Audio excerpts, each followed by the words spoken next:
What is this foolishness? How many dreams can you shape in a minute, an hour? The kind of clean you like best. Lost 3 of my teeth, too. All right, so you lost. Next time you win. Steamy, hot, hearty, delicious, invigorating.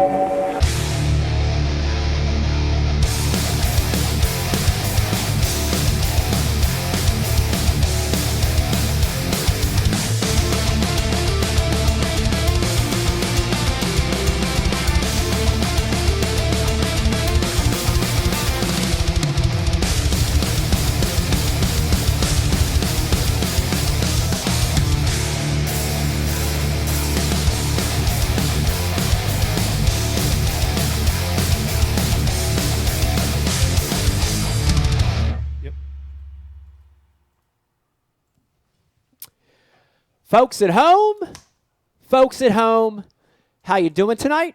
Welcome to a brand new edition of Ike Live. We've got a very special Thanksgiving show for you tonight. And we're giving thanks with our good friends, Aaron and Leslie Martens. Aaron's going to be joining us in just a little bit. Also, a little later in the show, we have a mystery guest joining us. Maybe give you a little hint. He likes to duck hunt and crappie fish in his off season. That's all I'm going to give him right now. And last but not least, at the end of this show, we're going to be making a big, giant, not 1.8 pound giant, but giant announcement. It's going to blow your socks off. Speaking of socks, that's a great segment. I know. I was going to throw in a Heshy plug. But I feel like the timing's off of that. Look at them beautiful socks. Before I do that, let me intro the room. We got a great crew with us tonight. Sitting to my left, and officially you are the co-host now. I'm saying you're taking over Pete's job because he hasn't been here in like 3 years. Pete, please come back. Come back, Pete. Miss Rebecca, how you doing tonight? I'm good, thank you very much. Good to see you. Who are you wearing tonight? I see you have half moons on your sleeve. No, they're animals. Oh, they're animals. Oh, I see it now. See them? Rawr. It's a weird print. I didn't see that part of it. I saw these, and I didn't realize they were leopard spots. These. Yeah. These. But I have my Doc Martens on tonight. Can you see them? Wow, look at them See things. them? Look like the Abu rods. They're my Ike Foundation Doc Martens. They're fresh. Bex, good to have you tonight. Thanks. Handling IMs for us tonight and other things, we've got the one and only Rich, a.k.a. Riz, a.k.a. Rizzo. Riz, how you doing tonight? Doing great, Mike. Happy to be here for another brand new episode of the Ike Live Show. We got a fired up chat board as always. I can't wait to hear from everybody all night. Wow. That's scary. It is scary. They're fired up. And pushing buttons tonight in the room, we've got the one and only producer of this amazing show, Brian the Carpenter. Brian, how you doing? Oh, hey. Good to see you, man. Hey, man. I'm excited to be here. Yeah. I got my white shirt. It's going to be white one time. I see that. It's very white. Yeah, I like it. Well, don't go fishing with it. And then last but not least, joining us via Zoom, and I was kidding earlier, he is the true co-host of the show. We've got the one and only Dean of Ike Live, Pete Glusick. You're the Dean of Ike Live, Pete. I'm there. I'm always there with you wherever you are. Right. I can feel, right there. even when you're not here, I feel your presence. I feel your spirit. Yeah. I feel it pass through my labia. Oh. We're like 2 minutes in. I know. Well, I know. 2 minutes. Pump the brakes, Mike. Hey, Good. Most people don't know that word. yeah. I like it. Do you like my suspenders? I see that. I see you're got the suspenders on. It's good. I like to wear suspenders at home, too. When I'm butchering animals, I'll wear my suspenders Wait, why at are home. you wearing suspenders? I just thought it would be a good attire tonight. Yeah. I've been doing a lot of fishing. I had to come in with my rain gear on. Oh. You're hardcore. When you wear your rain gear inside, you're hardcore. Yellow slicker. It's awesome. Pete, it's good to have you on the show, man. Good to be here, buddy. Good to be here. This is going to be a good one. Guys, if you're watching, we want to hear from you all night. Stay tuned all night. It's a big show for us. Rich mentioned it. Hearing from you is very, very important. So please hit us up on the instant messaging board right there next to your screen. If you're over on Facebook watching, we want to hear from you there too. Also, Instagram, Twitter, wherever you're following along with us, we want to hear from you. If you're on Facebook, Beck, hand me that thing. How heavy was that when you lifted it up? So heavy. Oh, my goodness. I have to work out to lift it. If you're watching over on Facebook with us, listen, you know about this. This is the world famous Ike Live gift bag. Weighs over 20 pounds. Loaded with Ike Live sponsor products. This could be yours. Rich, all they have to do is like and share the feed. Is that correct? That's right. Like and share tonight's feed, and you'll be entered in for a chance to win a Ike Live gift bag at the end of tonight's show. It's loaded with all our sponsor products, including now some Heshy socks, and these are comfortable socks, guys. Look at them. You want to look into them, keep your feet comfortable. Look at them socks Tis sticking the out of season. there. They do. I want everyone to know they do come in smaller sizes because I'm wearing Heshy socks. I wear the mediums. The mediums. The women's sizes. Yes. Socks are important. Listen to me. If you're watching right now, happiness starts with the feet. Everybody Socks knows. matter. Everybody knows I'm a happy guy all the time, and happiness starts with the feet. Right now, listen to me. This is really cool. If you go to heshysocks.com, use the promo code Ike Live, you're going to get 20% off. That includes, Becky, the Ike Foundation socks, which I have on tonight, and the Ike Foundation colors. And on those socks, a portion of the proceeds go to the Ike Foundation. The Is that correct? entire. The entire. The entire. Wow. You're making a donation. You're making a $50 donation and getting socks. You're and getting a the signature. custom socks, limited edition. Yeah, limited edition. All the socks, the Ike Foundation socks, I've signed one by one. I'm not kidding you, Brian. I was in the office for like 3 days signing socks, and I had to number each one. So it's a limited run of signed socks, and Yes. it goes to the Ike Foundation. So please go over there and support it. That's heshyware.com. Heshyware.com. Also, of course, our presenting sponsor, Mystery Tackle Box. You see these boxes right in front of me. We're going to be doing an unboxing in the last segment of the show. I can't wait to get into that box. And right now, Mystery Tackle Box has a great sale going on. It's not just the Black Friday sale. It's a Black Friday sale for the entire month starting right now. And go over there and get 20% off any product over at Mystery Tackle Box. Go to MysteryTackleBox.com. Brought to you by Tin Cup Whiskey. You're going to see us pop into this thing probably in middle of the first segment, maybe second segment. And Maybe before the show maybe started. before the show started. Maybe Brian, probably. I think Brian's already drinking it. Pete, I want to let you know we're breaking the rye out tonight. We've brought this back. We had a few shows ago. Had a big request here in house for the rye. So Tin Cup rye tonight. It's going to be really good. Can't wait for it. Dr. Squatch. Listen, if you're watching right now, you got Christmas coming. You got Hanukkah coming, right? You got Kwanzaa coming. Man, I know you need some stocking stuffers. Is there a better stocking stuffer than Dr. Squatch? I don't think so, because they've got soap, and they've got toothpaste, and they've got shampoo. They've got damn candles that smell really freaking good. And they have deodorant now. They have deodorant. Oh, my gosh. And the deodorant is aluminum free. Did you know that? Is that true? Yes. That's pretty cool. It's aluminum free. Aluminium. Right. So it actually smells like manly smell, Pete. It's not like the powder puff of a normal deodorant bar, you know? Go to drsquatch.com. Great Christmas gifts over there. Also brought to you by TH Marine, Liquid Mayhem, Flambeau, Tackle Warehouse, Hobie, Torquedo, big time speed on the back of that boat. Oh, yeah. Founders, and I got to say, everybody wants to know the beer of the night. Brian the Carpenter, we got 2 tonight. Normally we do 1. But Miss Rebecca tonight is drinking the Mas Agave, but not the regular, Pete. This is the seltzer, okay? Very, very, very, very good. And then for the first time, and I waited to do this live because Brian talked it up so damn bad. So good. Sent me a text. This is the Moon Rambler IPA, okay? So for everybody watching, all my Founders fans, this is the Moon Rambler IPA, relatively new. This is my first time tasting it right on air.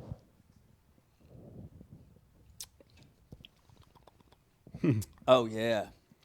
Oh, yeah. Oh, that is taste it, good. Rich? Not yet. Come on. That is good. And Brian the Carpenter, I do taste a little bit of different, like, sweetness on it, Yes. and that is the milk sugar. Yeah, so it's an That indie they brew it IPA Yeah. brewed with milk sugar. So I guess Wow. it's kind of, I'm not a beer scientist. Yeah. Or a rocket scientist. Yeah. Of Very beer. full-bodied.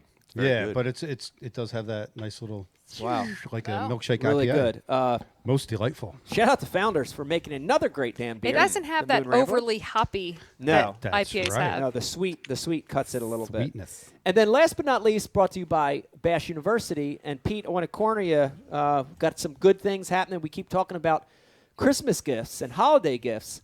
I don't know, but besides Dr. Squatch and Heshy and Tin Cup and all those, BU makes a great gift. Oh, it's an amazing gift. And we've got our Black Friday promotion going on all of November. So it's $50 off an annual subscription. So go check it out. If you've ever wanted it, tell somebody close to you it's what you want for Christmas. It'll really help you be a better angler. More important than any of that, though, Mike, we got to congratulate our program manager for dominating the All-American Co-Angler Division. Okay. Congratulations, Justin Kimmel. Shout out to Justin Kimmel. Dude. Heavy domination of not just the BFL, not just the Co-Angler Division, but of Lake Hartwell itself. I mean, he's only got to win a couple more times and he could buy property there, I'm sure. You know? Yeah, that was a great win. We were all so proud of him and Yes. cheering for him. And, he came through with just a monster win, and we're good. real proud of him. Yeah, good job, Justin Kimmel, Heck winning yeah. that. Winning All-American is a big deal. That's a big As a matter of fact, we're going to be celebrating him next Tuesday at 7 for the Bash U Live. We're going to have a live show that's going to revolve around Justin's win and co-angler fishing in general because it's so popular. So Yeah. check it out next Tuesday. That's awesome. So to wrap that up, guys, if you're watching right now, the promo code for all of our sponsors is Ike Live. While you're there on the page, IkeLive.com, you can check it out. All our sponsors, links to our sponsors, and, of course, the promo code will get you a discount on all that great stuff.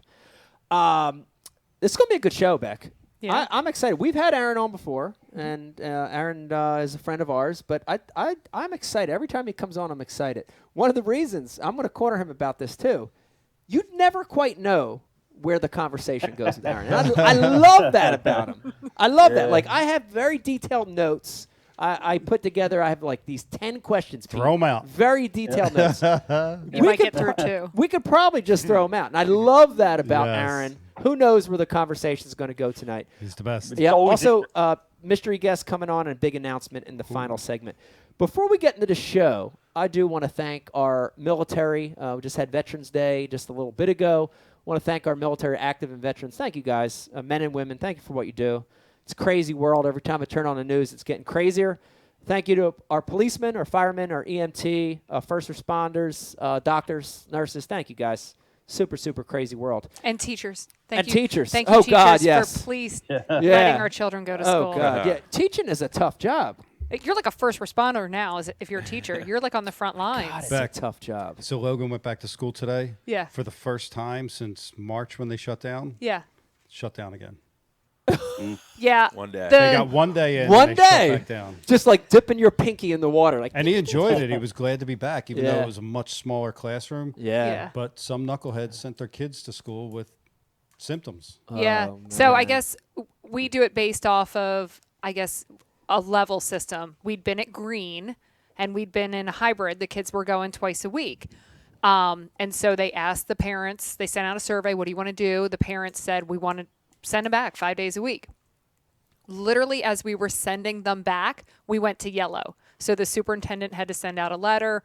We're on a day-to-day basis. If we go to orange, we're probably going to have to make changes. This was our first full week of school. Well, almost, as long as they go tomorrow.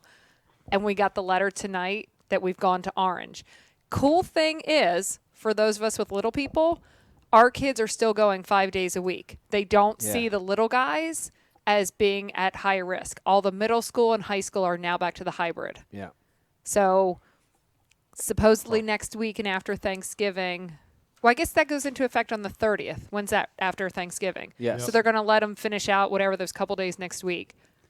Yeah, it's spiking pretty hard around here. But as soon as it hits red, they're giving them back to us. Oh my God! Well, I He got wanna one Giving day. them back. One I day. know. Shout out. like they're not Big like things. they're not mine. No, honest to God, here's a crazy thing. One, I'm not a teacher, but I've seen very much this emotional thing with them. Like that socialization, that being in class with their classmates and the teacher. There's an emotional element there that's huge, Yeah. especially for the little guys. Yeah. Oh yeah. Yeah, it's interesting because, I don't know that we'll know the effect of all this in the short term. It'll be the long term, right? It'll be 5, 10, 15, 20 years from now you look back and say, man, how did that change this generation, True. Did it make them more social, less social, more smarter, dumber? I don't know. I don't know. Yeah. It's It'll Be crazy. interesting, yeah. It's going to be very It's, interesting. it's unprecedented times, and I want to congratulate the teachers because Jake is virtual learning from home, and they just do an amazing job, and it's so hard. They had to get over that hump of learning the technology, the Google Classroom, and Zoom stuff, and the kids are in particular Jake is a challenge because they got to learn how to do it on their own, like a college kid might do. Mm-hmm. And so it's hats off to the teachers. We just had parent teacher conference tonight, and they're doing a heck of a job. And your waiters? Yeah. Is that why you were late? Wow. The shit was so bad in that conference. He had his waiters on to get through the shit. No, It's awesome. that's funny. I should have worn these to the conference. I don't think that would have went well for Jake. Do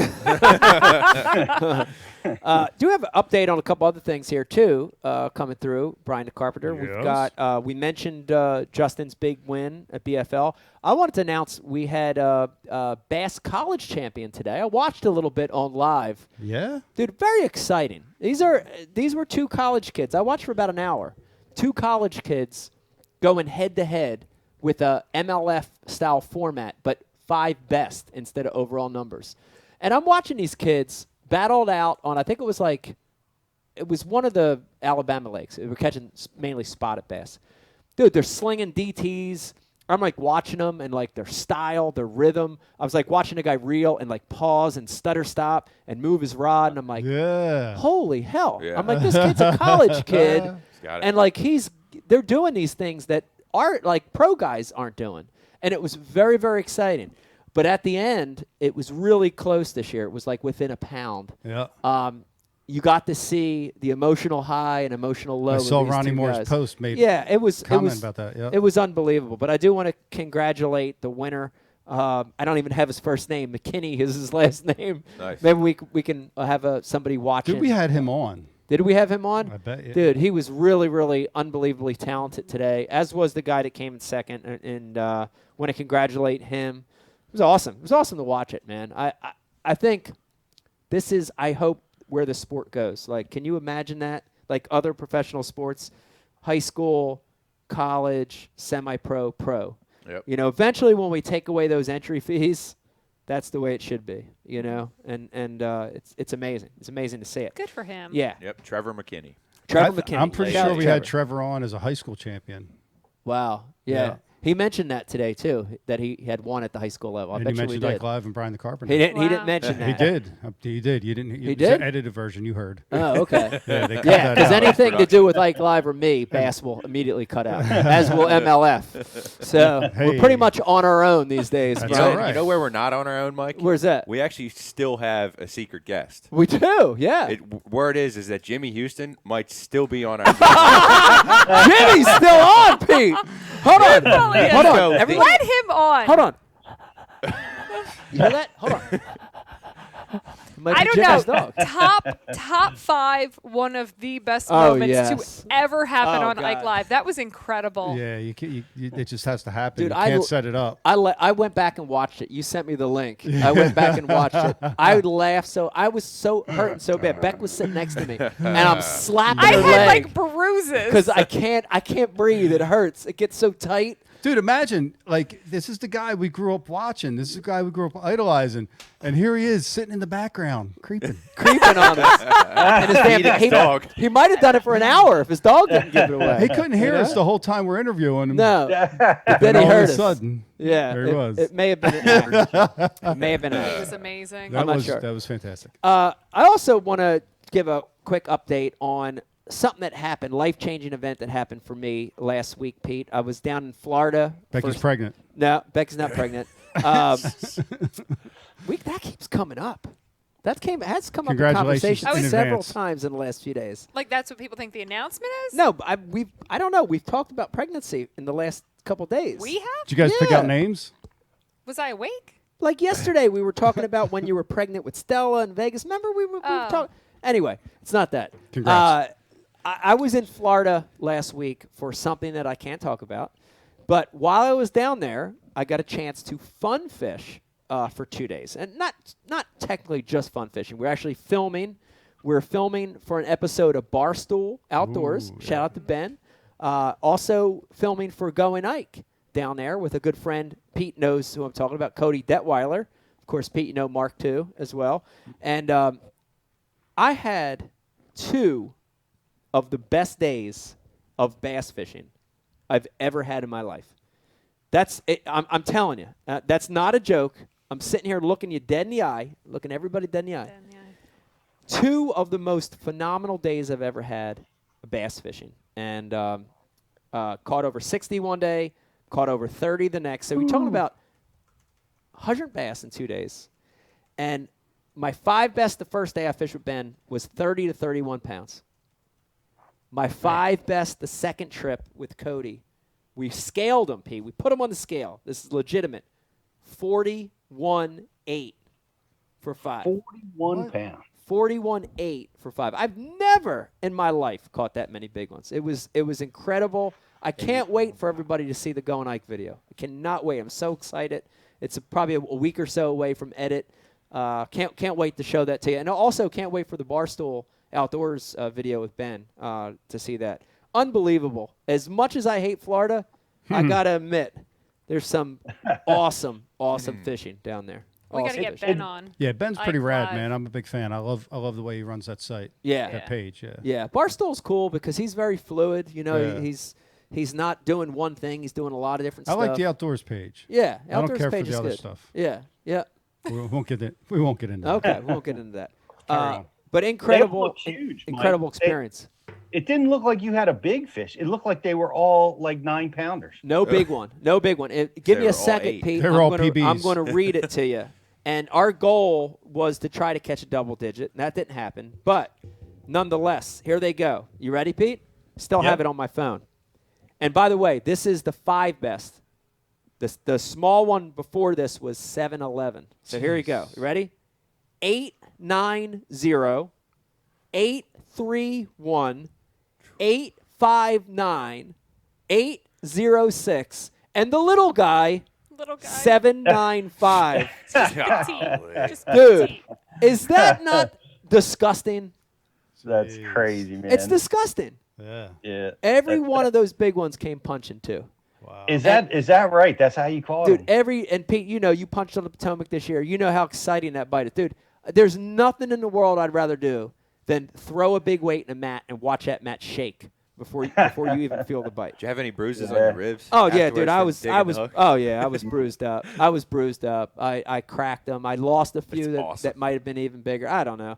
It was unbelievable. Wow. Yeah. That's crazy. When you got a big fish, what's it like having a big fish like that under a mat? Like, does he just It's- take line and run on you? Or It's hand-to-hand combat, and I can't wait to see the video of me and Ben fishing because Ben never punched, okay? And in this video, Oh, really? Okay. you're going to watch me teach Ben how to punch. And I hope it comes out like this on the film. So I pitched in a mat and toom, it went down. I set the hook and I got one like 4 pounds and I'm fighting him. And Ben at the same time had pitched. And as I'm fighting this fish, I look over at the mat and I see it go. And as I'm fighting this fish, I like over my shoulder, I go to Ben. I go, "You got one." And dude, he sets the hook on this fish and didn't get it out. Like just set the hook and just was like, just kind of sat there. And I swung mine. It's flopping on the bottom of the boat, MLF penalty style. Yeah. And I didn't care because I knew he had a big one. And I'm literally digging. Dude, my head is in the water. Gators everywhere. I'm in hyacinths and pennywort. I don't know what the hell it is. And I'm because my heart's beating because Ben wants to catch a big one, right? Yeah. And I know this is the biggest fish of his life. And I get down there and I feel it. And I somehow wrangle it up. And as I get it, it's just this fish and all this grass. And it ends up being a 6 3/4. And it was his biggest fish to date. So it was a great That's time awesome. fishing with Ben. I can't wait to see that. Yeah, he's cool, man. I Cool dude. dig that dude. Yeah. Yes. I like it. Very cool, dude. As Eric would say, I fuck with that guy. Yeah, That's what Eric he would said. say I don't that. know. It's kind of weird, but whatever. Yeah, he's that weird. doesn't make that's so Eric. It doesn't make sense. That's you know. Nothing Eric Kid, says makes kids sense. are Kids of today. Yeah. One last thing I'd like to update on. A few derbies from the Ike Live crew last few weeks. Brian Carpenter a few weeks ago with a nice almost win up in North Jersey. Congratulations. That was nice. Oh yeah, almost win. Yeah. No, that was good. No, you had 4 fish on a place that nobody could even catch a fish. Yeah, So sometimes you can't catch one fish. right. Yeah, no, me and Eric, we last derb on Merrill Creek. We should have won. We had the winning fish on several times, but it was good. It was good. The lake's starting to get right. It got really weird, Mike. You were there when it was fishing right, and then it just got bad. So Got weird. Herring lakes, dude. Herring lakes in deep water. They get out there. It's all about the bait. They get tough. Yep. Outside of the spawn, the only thing that Yeah. matters is the bait. Yep. It's a crazy time. So yeah, no, it was good. It was good. It was good. And then I did want to highlight also our very own Rizzo and the Dean. Pete, you guys fished a little derb on the Upper Bay and had a nice result. Second place finish there. Yeah, another almost win. Yeah. Seems to be a But- theme here. I tell you, it was awesome fishing with Rich. It was a blast, and we contended for that. We thought we contended to win that tournament until the winners weighed in a 9.7 pounder. That hurts. On the- yeah. Oh, Yeah, Oh, you got a 10? Oh, okay. Wow. Dang. Word. it's like you spotted them a lead. Yeah. Dude, is that hard to believe? A 9.7? 9.7. 9.7 in the 10 Northeast on tidal water. How old is that fish, Pete? 100. It's got to be 20 Are years you sure old. they didn't show up with that fish? I'm not sure. Well, Johnny Venor caught a 10.2 pounder He just did. a few years ago On a damn shaky head. on a shaky head. Well, Eating that's what Rita's this water one ice. was caught on too. This one was caught on a shaky head, hooked outside the head on his snout. Like a 10 pounder had the tail of his finesse shaky head and was swimming off with it. And that somehow those guys managed to catch that fish. Oh, my God. Dude, Yeah, and it was just incredible. Wow. it's crazy. And it's a northern strain. It's not a Florida strain Yeah. like you would typically see on giant fish like that. Yeah. This is a legit northern strain bass coming Yeah. in just on 10 pounds. Amazing. Great to fish with Rich, though. We'll go win it next time, Rich. That's awesome. Well, we've got Aaron on tonight, and he caught a big one in that tournament he won down there, too. I remember watching that video over and over. It was Oh, pretty that 7 pounder. 7+ pounders. There are big ones in the Rich, Upper Chesapeake. when should we play that? All right. Just gave it the finger. I'm Like, pretty yeah. pretty sure we have that. Do we? Well, I want to play Queued that. up. I want to play that in a bit. I have a couple things. Yeah, what do you have? One, you told me something interesting, which I'm surprised. I thought it would be in your notes. Oh, You told me that you read an article the other day yeah. about the handling of fish. Oh, I did. What? All right, so Pete, you're going to find this interesting too, and I hope everybody watching and listening finds this interesting as well.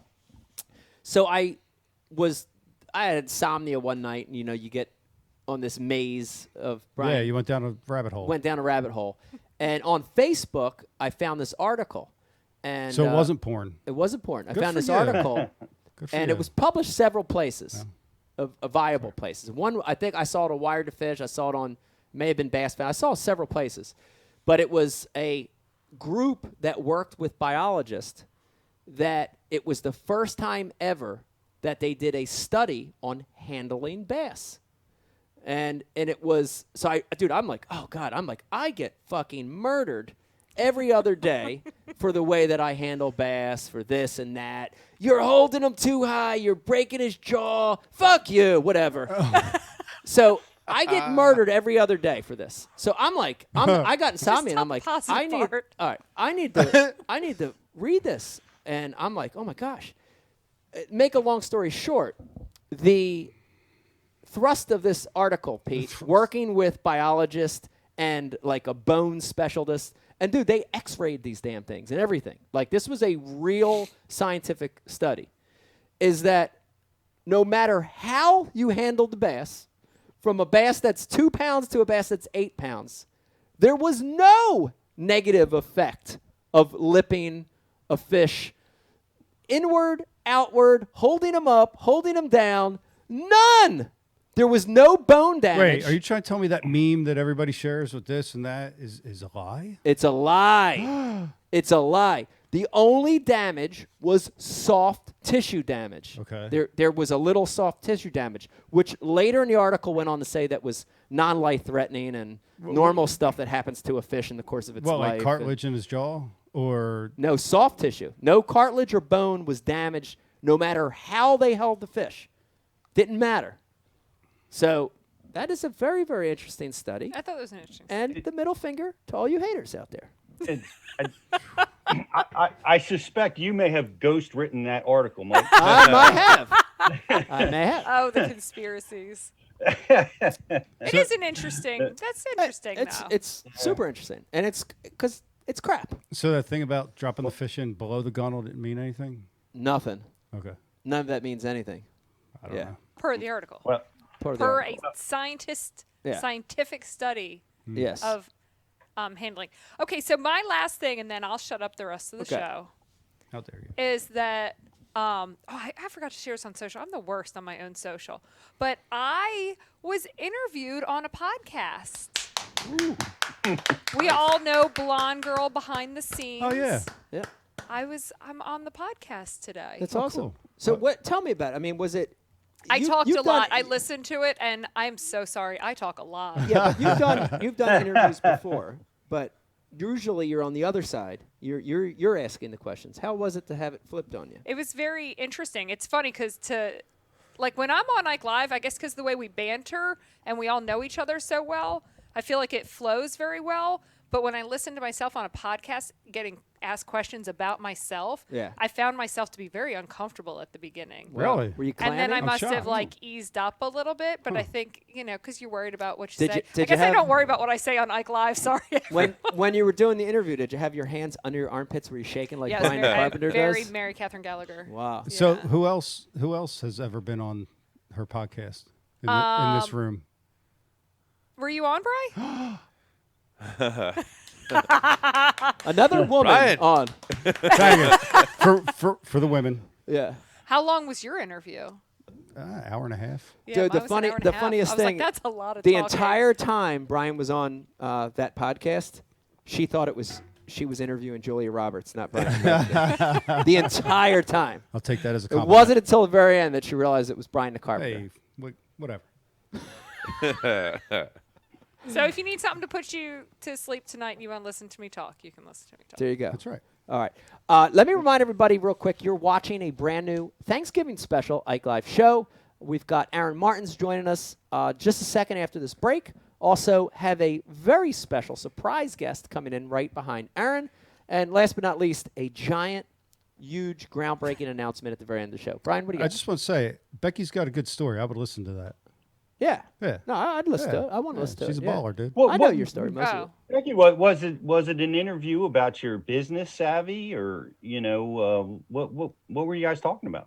Yeah, I mean, it was about everything. I mean, basically how I got into the industry, how I met Mike. I mean, start to finish, and I guess what I do kind of between the foundation, professional edge fishing. A lot of people don't know exactly what professional edge fishing is because we've never fully broadcast what it is and what we're doing. So we dove into that a bit.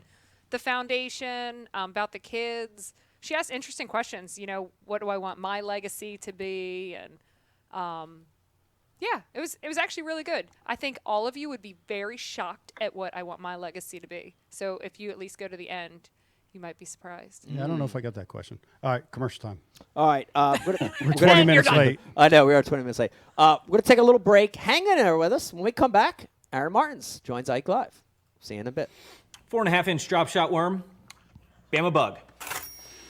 Finesse jig, PB&J, give me something hard. Hey, KVD here. Now, I didn't always know this much about fishing. 4-aught EWG worm hook. In fact, there was a time when I couldn't tell the difference between a jerkbait and a stickbait. But then I signed up for Mystery Tackle Box, the original monthly tackle subscription. And now I know more about fishing than I do about calculus. And he knows a lot about calculus. Plus, I get amazing extras like free fishing magazines. October 2016. Featured article, 4 places to throw a frog. Exclusive decals. Zombie bass. And how-to videos for all the great baits I receive. How to tune a crankbait. Is that underwater footage I smell? I got goosebumps. So if you're looking to develop enhanced fishing abilities like me, or you just like getting new tackle every month, go to mysterytacklebox.com and get your box today.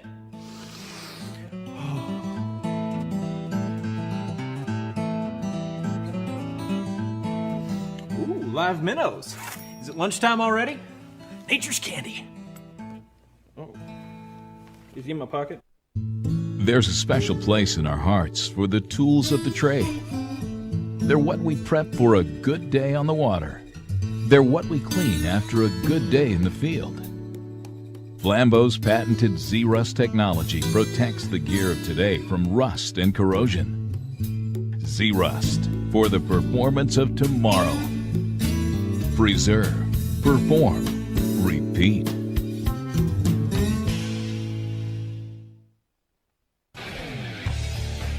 You work hard to catch your fish. TH Marine has 2 products to ensure your fish survive. The Oxygenator injects 100% pure oxygen into your live well. That increases fish survival by 35%. For the perfect combo, add G-Juice Live Well treatment. It calms fish, stops bleeding, removes ammonia, and replaces slime coat. Get an Oxygenator and G-Juice and keep your fish alive. Holiday season is almost here. And you know, holiday season might as well be sock season. We're excited to announce our brand new partnership with an amazing company, Heshi Socks. That's spelt H-E-S-H-I Socks. Go to heshysocks.com to check out my brand new Mike Iaconelli collection. That's right, I have my own custom socks in tournament colors. I promise you, you will never, I mean never, find a more comfortable sock. The great news, all my socks are under $10 a pair when you use our promo code IKE20. This is perfect for holiday season.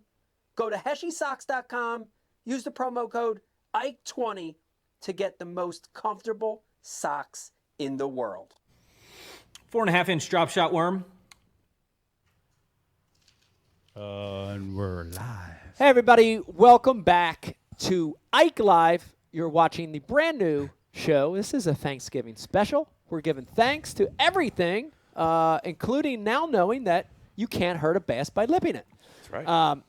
We got Aaron Martens joining us in just a little bit. Can't wait to get Aaron on the show. Can't wait to talk to him, see how he's doing. Also, a little later in the show, we got a mystery guest coming on and big announcement at the end. Let me remind everybody, if you're watching, your input is so critical to the show. It's so important. There's a lot of it. we want to hear from you. Please hit Riz up on the IM. Also, if you're watching over on Facebook, you can put questions over there, Instagram, Twitter, at Ike Live Show. And if you're on Facebook, do me a favor, like and share the feed. If you like and share this feed, you're going to be entered into a contest to win the world-famous Ike Live gift bag. Weighs over 20 pounds. Lots of great product in there, including Heshi Socks. And happiness starts with the feet, Brian the Carpenter. You know that. Real quick, before we get Aaron on the phone, I do want to, or on the Zoom, I do want to mention that this new Founders has... You say these words. Dude, it's say these instantly become my new favorite. It's delightful. The Moon Rambler IPA. If you're a IPA fan or a beer fan in general, I recommend you try it. It's really, really, really, really, really, really good. I want to get Aaron on. Do you want to do anything, or can we get Aaron on? Or Aaron is. We got one quick comment from the board here. Okay. The message board monster said that the only announcement tonight is going to reveal is that we were late. Oh wait, that's not really an announcement. It happens every week. Happens every week. You're right. That's not an announcement. That's common. Something's wrong with the podcast. We're late. Something's broken. That's just normal. It's every show. Without further ado, I would like to look like a leprechaun to me. Look like a leprechaun to me. I'd like to introduce our guest for tonight. We've got him, I think, waiting right now on Zoom. The one and only Aaron Martens, everybody. Woo! Aaron! See, there it goes. Oh, I How got about this. now? I got this. All right. Aaron. Pete, how you doing? There you go. I hear I'm you now. good. See, I told you there'd be a Becky. mistake before the show was over. I keep saying Rebecca, but I always call her Rebecca Becky, so I'm confused right now. Aaron, she's got a lot of names. So she's got Uh-huh. Rebecca, she's got Beck, and because I call her Beck so much on the road, a lot of people that don't know her, they think I'm saying Beth. So she's been called Beth. I get Beth a a lot. million times. Yeah. That's a Kiss song, by the way. Beth is? It's a good one. Yeah. I didn't know that. Yep. I have to listen to that. Aaron, where are you at right now? You're I'm traveling in all my- over the place all the time. You're at I'm home. in my Where you at? basement. I'm in my basement right now. In the basement. Cool. My garage. It's kind of like been, it's all sealed up, but yeah. We have basements in everybody's got a basement in Alabama. Oh, you better have one. Yeah. Now, have you experienced the tornado since you've been in We Alabama? had a F1 come through our neighborhood and took the top off a couple of our trees and knocked the trees down across the street, like a small tornado. We've had some smaller ones come through, and a few big ones, like the Tuscaloosa one came within 8 miles of us, north of us. Kind of swept across Birmingham and all that. That was a big one, but it was north of us. But not a whole lot. A lot of them are smaller. So it's interesting because you went from Earthquakes? to tornadoes. Yeah. It's crazy. Yeah, the earthquakes there's no warning on those at all. Now, see, I've been the through a couple of good ones I can remember. Yeah, my wife, Leslie's been through a few of them. She can remember, ones that kind of you remember pretty well. We've had, you go through a lot of smaller ones, but they're not that impressive. It's the big ones. Yeah. Now, see, living in Jersey, we don't have a lot of the natural disaster stuff. We have occasional, like a hurricane will come through. We had or an something. earthquake once. We did have an earthquake. You weren't here. I wasn't here. That's right. Yeah. You have to worry more about the random gunshots when you're in Camden in Philadelphia. than you do. Because, bad things happen in Philadelphia, Aaron. I don't know if you heard that. I like that city. It's cool. But I wouldn't run at night there by myself.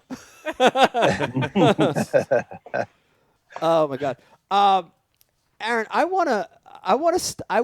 thought of what I wanted to talk to you about in the beginning. And the one thing I want to talk to you about, and right off the giddy, is, and I want to say this the right way. So I've seen pictures of you when you were a child.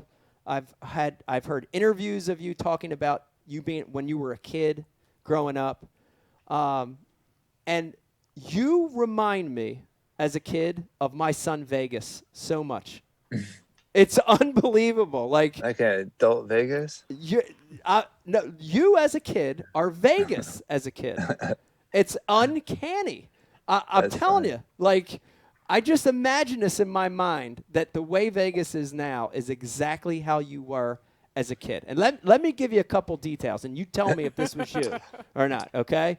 So he loves outdoors. He loves being outside. He loves the water. He loves fishing. He wants to catch anything that swims. He never has shoes on his feet, ever. Never, ever has shoes on his feet. Now, when he saw Aaron without shoes on, he was so excited. I He was know. watching live. I know. I I think- texted Leslie. It was like, Yeah. Vegas is so Yeah. excited that Aaron doesn't wear shoes. Yeah, I think you looked at me like, why'd you say that? And I was like, it's good for him. Yeah, but he reminds you. Yeah, 'cause I was a barefooter, not my whole life, but yeah, I was a kid. I was always barefoot. Yeah. Now Vegas is very he's very carefree in that he just kind of goes with the flow on things. Were you like that as a kid, or were you more structured? I'm sure I was good with the flow. Still am. Yeah, but he has that same uncanny ability, like the way that, when you explain how you find fish, and you break down the crazy the fish were eating birds. That's one of the things that sticks with me. Listening to you talk, I'm like, that is something Vegas would tell you. Yeah. Vegas tells you when he finds the fish, well, they were in the city, but I caught the fish that drove out of the city. And the one that was hiding. The one Right. was The hiding. one that's Yeah, it was hiding. in his mind, to he's get away figured this from it. out. I feel like that's how you explain your fish as well. Yeah. It's funny. Yeah. I don't know. It's uncanny similarity. I see it, Mike. Yeah. Yeah, I grew up in an area I was lucky. I had some really cool areas I could hike in and stuff, and where I grew up. Yeah. I had cool little private ponds. I could do a lot from just a bicycle. Before I could get a driver's license, I was riding bikes to little ponds and fishing. Yeah. That's how I learned. What were you like in golf courses and yeah. What were you like in school, Aaron? Were you a good student? Were you a model Not student? really. Were you? In some cases, I was. I was a teacher's pet. They like, they, especially the active like classes like wood shop, and I liked photo. Photo was fun. Anything like that was fun to me. Metal shop. It's when I had to do like normal school, I wasn't very good at. Aaron, did they group you up like they did to us?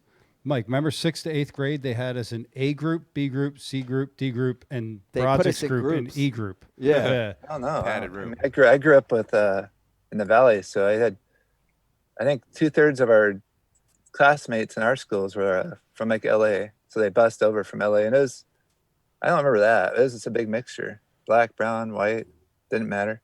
Did you It was actually actually have Valley girls that you grew up with? Oh yeah, I mean, I grew up right. That's where I grew up at. That's where me and Leslie came. Me more because she was in Simi Valley and I was actually in the valley. But Simi Valley is next door to the main valley. Wow. Yeah, I heard all the girls say "gag me with a fork" and that.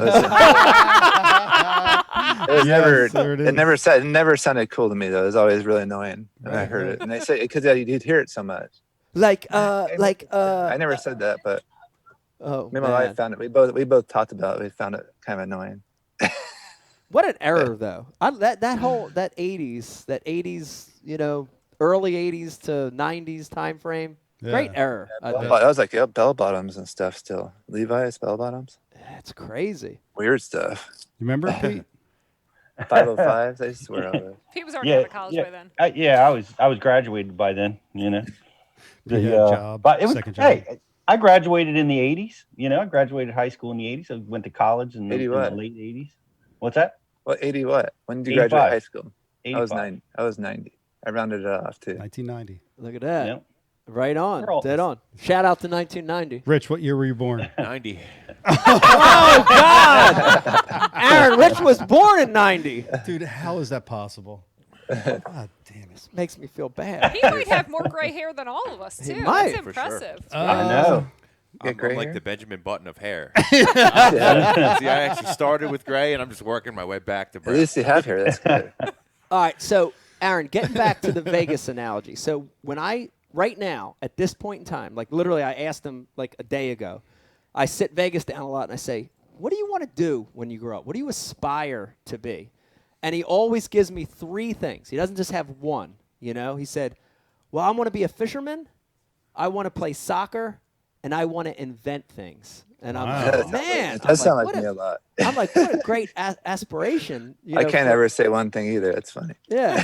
There's too many things to do. So I want to take me back again when you're Vegas's age, right? You're 10, 11, 12, 13 years old. What did you aspire to fish professionally at that point? Or what was your mind thinking back then? What did you want to be at that point? By probably 10, I was saltwater fishing then, fishing ponds. Yeah, more like 11, 12 was when I started thinking, I think it'd be cool to do something like this for a living, like a guide or saltwater, work on a saltwater boat, become a captain. That's what I originally was thinking is work on an ocean boat and then maybe taking over it. The West Coast is really cool, yellowtail. And now you see how the bluefin fishing is. It would have been a great job. But that was one of my original, one of the things I wanted to do. And then it went from that to just fishing, club tournament, sign up, started fishing bass. And that kind of still saltwater fish, but and watching the shows on TV, it just kind of seemed like I'd rather do that for a living than guide. I'd rather be a competition fisherman. That'd be kind of fun. Yeah, very very similar. Very similar to it. It's amazing. And we had Cody Meyer on last show, Aaron, and when we were talking with Cody, it was unbelievable how many similarities there were to a lot of the West Coast guys growing up to the East Coast guys growing up. And like for us, Aaron, we're the same exact age, same exact era growing up. And it's as you're talking, like this was all of us. And we talked similar. We talked similar too. East Coast, West Coast. Yeah, this was all. I mean, we joined a club, Top Rod Bassmasters. We watched it. We looked at these guys, and we had a couple guys that were like heroes for the East Coast, like guys we looked up to.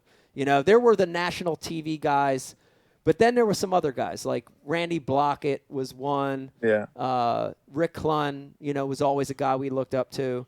Who were your fishing heroes growing up, especially being out in the Rick West Clinton, Coast? actually, Rick Clinton was always probably my number one guy. Yeah. You know, because he was around a long time since I've been watching fishing, and his style and stuff is kind of cool. And he was really, you know, it's kind of had that, well, you have that. I kind of go get it. He was very determined, which I've always been like that too. Not quite to the extent you've gone, but yeah, he's always had the energy. You know, I liked watching him fish. Yeah. But he's been one of them, and then the West Coast guys like Mike Folstad, and I don't want to hurt anybody's feelings, but you know, there's guys I kind of looked up out there too. Yeah. But a lot of them are the West Coast, you know, the Denny Browers, you know, the big guys that you kind of just kind of were fun to watch, or Yeah. you could tell they knew a lot, you know. Yeah. D. Thomas was one of my West Coast heroes. Yeah. He's still doing great. I mean, he's a flipping king. He's still doing great. Talked to him a couple weeks ago, but he's doing well. And he's always been one of those guys because he laughs so much. He's always fun to fish. Because I fished against him growing up in the West Coast tournaments. And a lot of those guys, Skeet and everybody, and Dean, they all grew up kind of fishing against each other. That's so cool. But there's a lot of those guys like D that are still out there and still doing well. Aaron, how close in like age and like are you to say Dean and Skeet? Like, were you guys literally coming up at the same time? Like, yeah, like we're all tournaments like to like local opens to like the night tournaments. Yeah, we're so close that even me and John Murray had the same birthday. John Murray, that's another one. Yeah, that's crazy. Not the same year though, right? What is it? Oh. John's older. He's older, but Yeah. same date. He is like 10 years older though. It is very Doesn't look similar. it, right? The East Coast, to like the way that East these Coast, guys are West doing Coast it, to, like is the very way that similar. we have unique Yeah. to like our little area here. 'Cause, Yeah. you know, we're surrounded by cities. You know. Yeah. That's how I grew up. And good Cities. food. Yeah. Aaron, I asked Cody the same question I want to ask to you. Two-part question. Why does the West Coast put out so many good fishermen? That's the first one. And then the second one is, why don't the West Coast guys get like the respect that some of the guys from the South do? And again, I think it's a similarity with the East Coast too. Like we've got guys out here, Randall Romig, right? Like these guys that are so good, Ed Cowan, these guys that are so good in the Northeast, but they don't have the rep that like guys from the South did, you know, as being like the guys. So why does the West Coast put out such good fishermen? That's the first one. It's got the densest population for acre, you know, per mile. Yeah. You know, I think probably more people on the West Coast than the East Coast. Yeah. Overall, pretty dense. And the lakes are different. The lakes are much deeper, and they're a lot cleaner.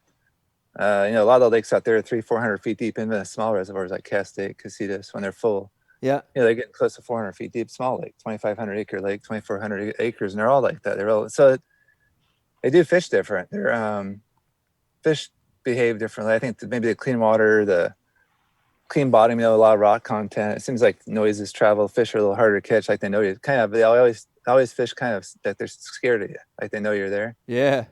It's always had that kind of feel to it. Like I'd always kind of sneak up on them or make long casts. You know, fish different baits. You know, rattleless baits and stuff. Just weird stuff. It's like they're offended by too much noise and too big of a splash.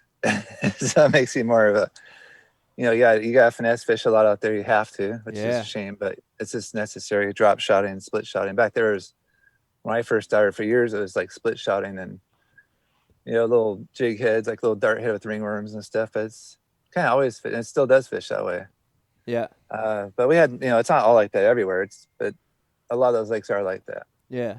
Hey, before I forget, I want to give a shout out to the Hammers. They've been, Robbie, Stanford, and Tucker, won this high school, right? High school, he's won like 3 of them. Yeah. All state championships. So he's been doing really good. And he's a guy, Tucker's a young guy that, helped me get home safely. And his uncle, Robbie, was the one that drove me home in my truck when I had that seizure.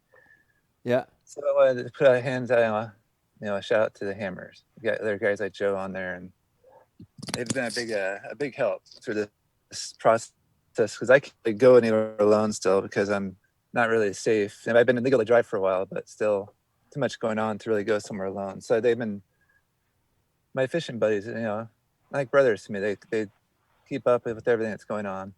That's awesome. That is awesome. They've been really good. That's awesome. I want to switch gears, and we talked about West Coast legends. You mentioned a couple of them, Aaron. Mike Folkstead would be one, right? D. Thomas Dobbins, Gary Klein. There's so many of them. You're in that. You're in that list as well. Bob Tosh. Bob Tosh is kicking ass out there. He is kicking butt. Bob Tosh is kicking ass out Bob there. can catch He's a him. good fisherman. I'm surprised he's not to our side. Bub's a hell of a fisherman. Justin Kerr. He I is mean, there's good. so many. List goes on and on. But I want to talk about a guy that really gets not talked about a lot anymore. And I always say his name wrong. Pete corrects me every time. Rich Tobler. Am I saying his name right? Tobler, right? Tauber. Tobler. Is it Tauber or Tobler? Tauber. Tauber. Tauber. Yeah. There it is. So, It's dude. the Iaconelli thing to add. Yeah, to add I'm not layers. very good with the exact pronunciation. But Tauber, Rich. I'm just Tauber, gonna say yeah, Rich Tauber. Dude, he's been fishing forever. I mean, that dude, I remember my first seminar I ever did. I was like scared to get up in front of all these people. It's like 300-400 people at a Bass University. And Tobler's there. And he's Tobler. How's it? How do you say it again? Keebler. There's Tauber. no L. Oh, Tauber. Calm Rich. Tauber. Rich Tauber. So Rich is calming me down. Aaron, Rich is calming me down. He's giving me pointers. And, dude, I watched his presentation, and it was awesome. It was an amazing presentation. Great. Yeah, he is good. He's good at seminars. Very presentation. But he's been there forever. I know you fished against him and with him for a lot of years. But there's one story, Aaron, I got to hear. And I've heard this story told by a lot of people. I've heard it told by people that had heard it from Rich, people that heard it from you, people that heard it from a third party. But you were actually involved in this story, okay? So give me the story. All I know is was it Lake Mead? I can't remember. I think it was Lake Mead. I can't recur that one. It was Lake Mead, and you were, I think it was in practice. I don't even think it was a tournament, but you were running some water way up the river at Lake Mead, and you rounded this corner, and you ran into Rich. What the heck happened, and what was that all about? I don't know. You remember? I heard stories, but I wasn't the one that saw it. I've heard the story you heard, but I'm not going to say it because I'm not going to. I didn't actually see what you're talking about. This story. You know, like that. What's that one? The gerbil. That's the Jerry Penicola story. What? Yeah, what's that guy's name? Jerry Penicola with the gerbil on his Penicoli. Penicola. Ends in an I. It's like one of those stories you hear over here. Well, the story that I heard Gere. is more Richard epic. Gere, is that what he said? It's Richard Gere, yeah. That's like one of those stories. I heard it, but I wasn't sure if it was true. No way. It wasn't a gerbil, I heard though. What is going on right now? Well, if Aaron's not There's so going to many tell stories the story. out You there. said the If I guy's didn't see it, name. I don't believe it. Well, I'm just going to tell the I don't story. There's see nothing it. bad about it. Okay. There's nothing bad about it. Gerbils? All right. No, listen. It's a very natural thing. Wait, I'm so confused. Everybody. I'll just tell the story. It's not a bad story. I'll just tell it. Aaron's embarrassed. I'll tell the story. It's not a gerbil. I'm embarrassed. So I'm sweating. I'm not sure what's about to happen. It's nothing to sweat about. This is as natural as going to the bathroom. I mean, this is what everybody does. Go ahead. Aaron, do you agree with that statement? I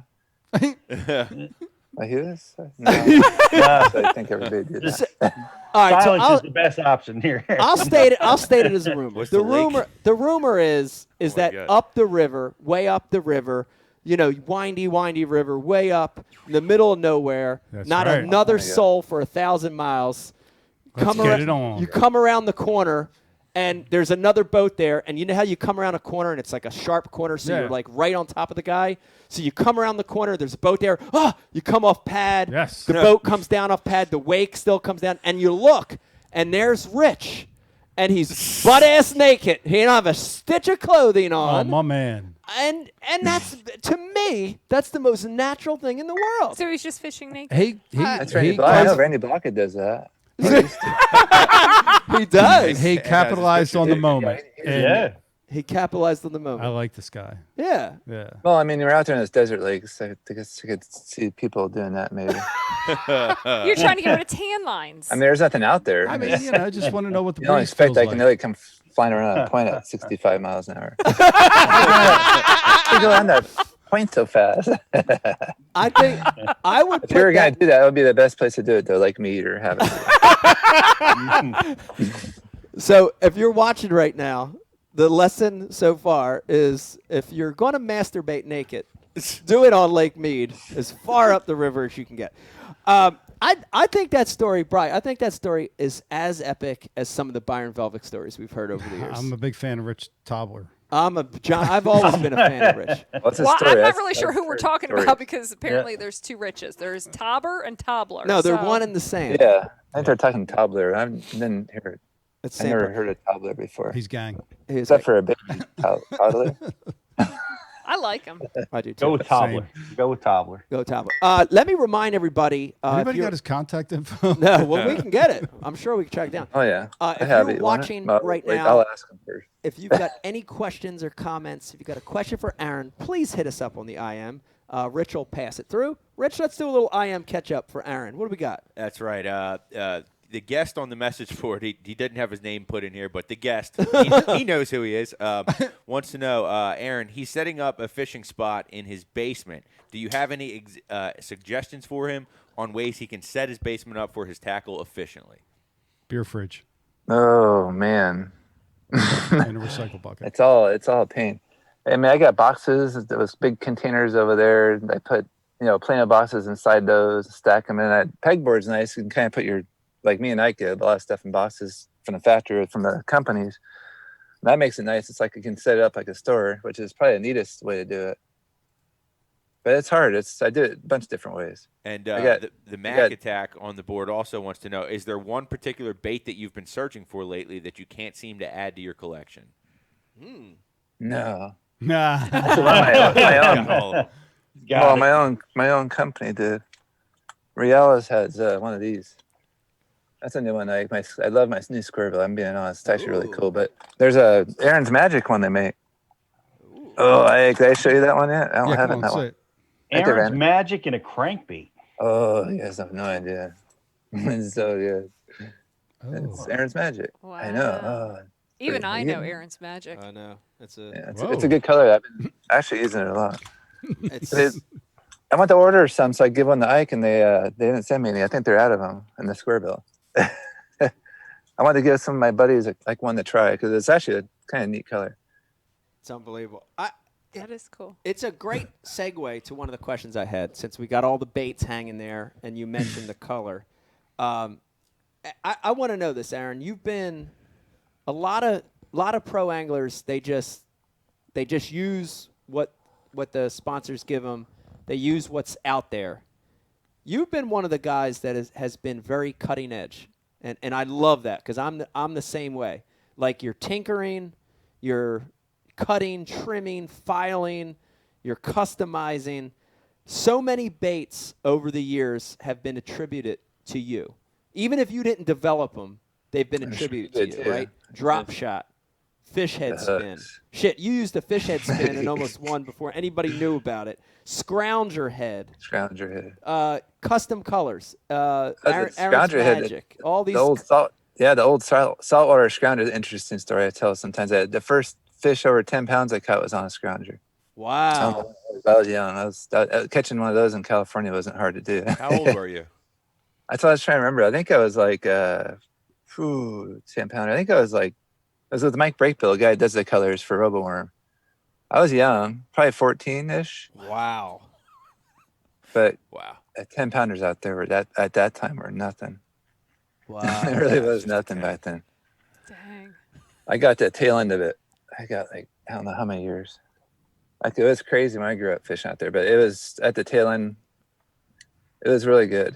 From the point I started till I moved, it was pretty good. Wow. Is there? Oh my gosh. So lots of 10 pounds. Mike's phone's talking. My phone just talked. Pete, did you have a question for Aaron? Yeah, Aaron, we talked about this. You ski, bee height, you had a powerhouse like freshman class. David Tony. Glebe. Like, I don't know if you heard of David Glebe. There's a lot of older guys. Douglas shot. You don't even hear about those guys, but they're a good fisherman. They're definitely hammers. Who is there another class coming? Who on the West Coast? What's coming down the pike? Tougher. It's coming. I mean, look at the high school. That's got to bring some extra skill, and it's gonna bring more anglers. It's gonna be more competitive. It's not gonna get easier.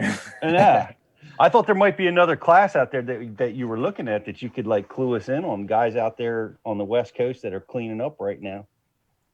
I haven't really kept up in that department of it because I don't know. I just the big stuff I do a little bit.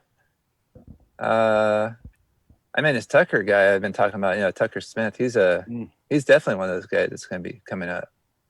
He's won the three of the college or high school Bass National Championships. Won 3 of them now. I think Bub Tosh had a baby. Did he? Yeah. He did? Wow! Congrats to Bub Tosh. Congrats. Yeah. Actually, I'm not really sure. Oh. But if he did, he's probably the one to watch. The baby pattern. The baby. Yeah, Pete, you brought up an interesting fact, and I had a note about this. And the year that I turned pro, which was 1999, same year as Aaron, same year as Edwin Evers, same year as Tim Horton, and a year before that, Ish Monroe and Skeet Reese in 98. Ish was before you? Yeah. Really? Yeah. That's an incredible little group of guys that came up the same time. The same time. It's awesome.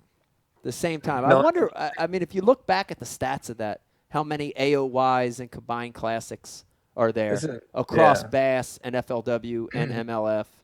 That's insane. And PFL. Another thing.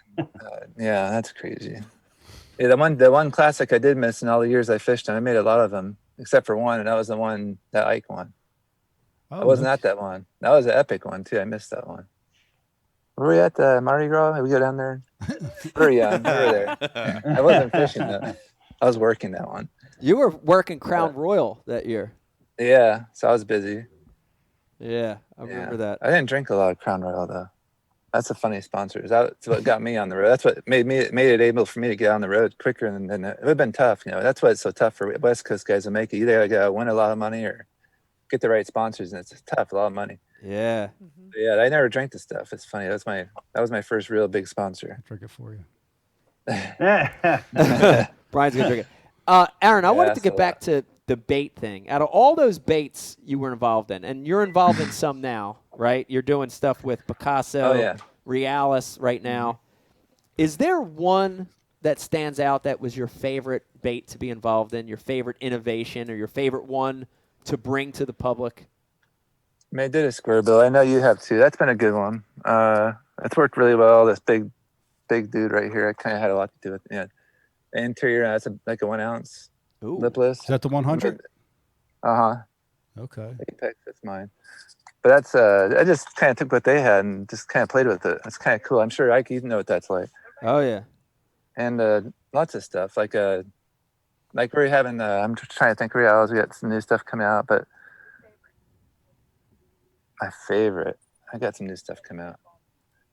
Even it's like a plain old jig. I got a new jig that's coming from Picasso, and we're changing the rhino head a little bit. It's my shaky head, and we got the new spinnerbait, the Hog Sancher series, which I thank Zona for that, because Zona came up with that phrase or that kind of nickname. But the Hog Sancher series. So we have a new series with Picasso, and they've been really good, and it's worked together, Picasso and Realis, which I'm really happy for.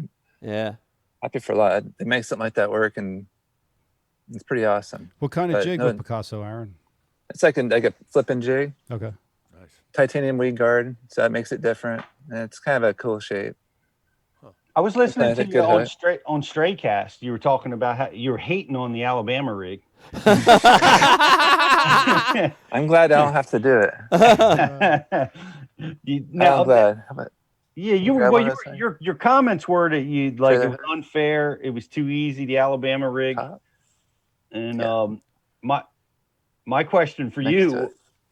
Sorry, I haven't let you grab a hook. The single hook. What's he hunting an Alabama rig? Yeah, back I think there? I was going to show you some after you get done talking. we're going to look at the Hog It's on the Snatcher far, it's on Alabama the far ring top. here. I was going to show them that hook. It's the trailer. Did you guys, actually, I forgot the coolest thing I've because I kind of made a few things like this hook. That was actually, I don't know if Ike probably knows. That was me and that's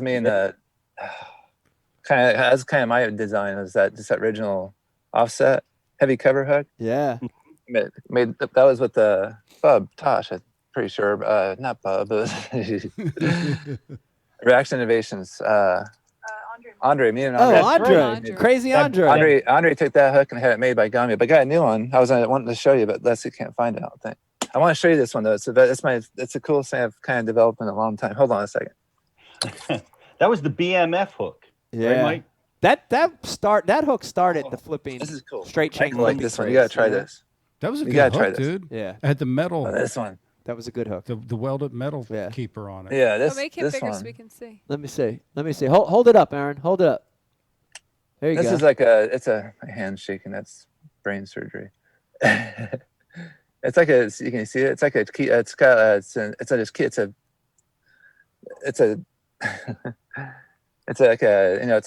gosh dang it. A trailer hook. It's a trailer hook, and I like that thing. but you can use it on a shock blade because the eye bend on it, which is a surprise to me. I actually designed it to keep the hook from kind of going under itself. I know how your typical trailer hook, like when you pull on the hook, it kind of opens up. Kind of like when you pull on a trailer hook, it kind of wants to open, like a traditional round bend. Yeah. Mm-hmm. This one right there, when you pull on it, it always wants to push in. So whatever it does, it's always wanting to pull the hook, the point of the hook towards the center of the hook. So it never opens up at all. So I haven't lost a fish on that hook. It's crazy. And they're putting them on the shock blades and the chatterbaits because the hook doesn't turn around and catch itself. So like on spinner baits and buzz baits, when you cast or hit a branch or something, you can actually fish it in brush now. Like I don't usually fish trailer hook, but I'm finding with this one, the hook stays like vertical with the other hook. It doesn't turn, so it keeps it from turning the way that the bend works. It's pretty cool. It actually was one of my cooler things I've actually kind of developed because it worked like better than it worked better than I expected, really. Wow. And what's the name of that hook, Aaron?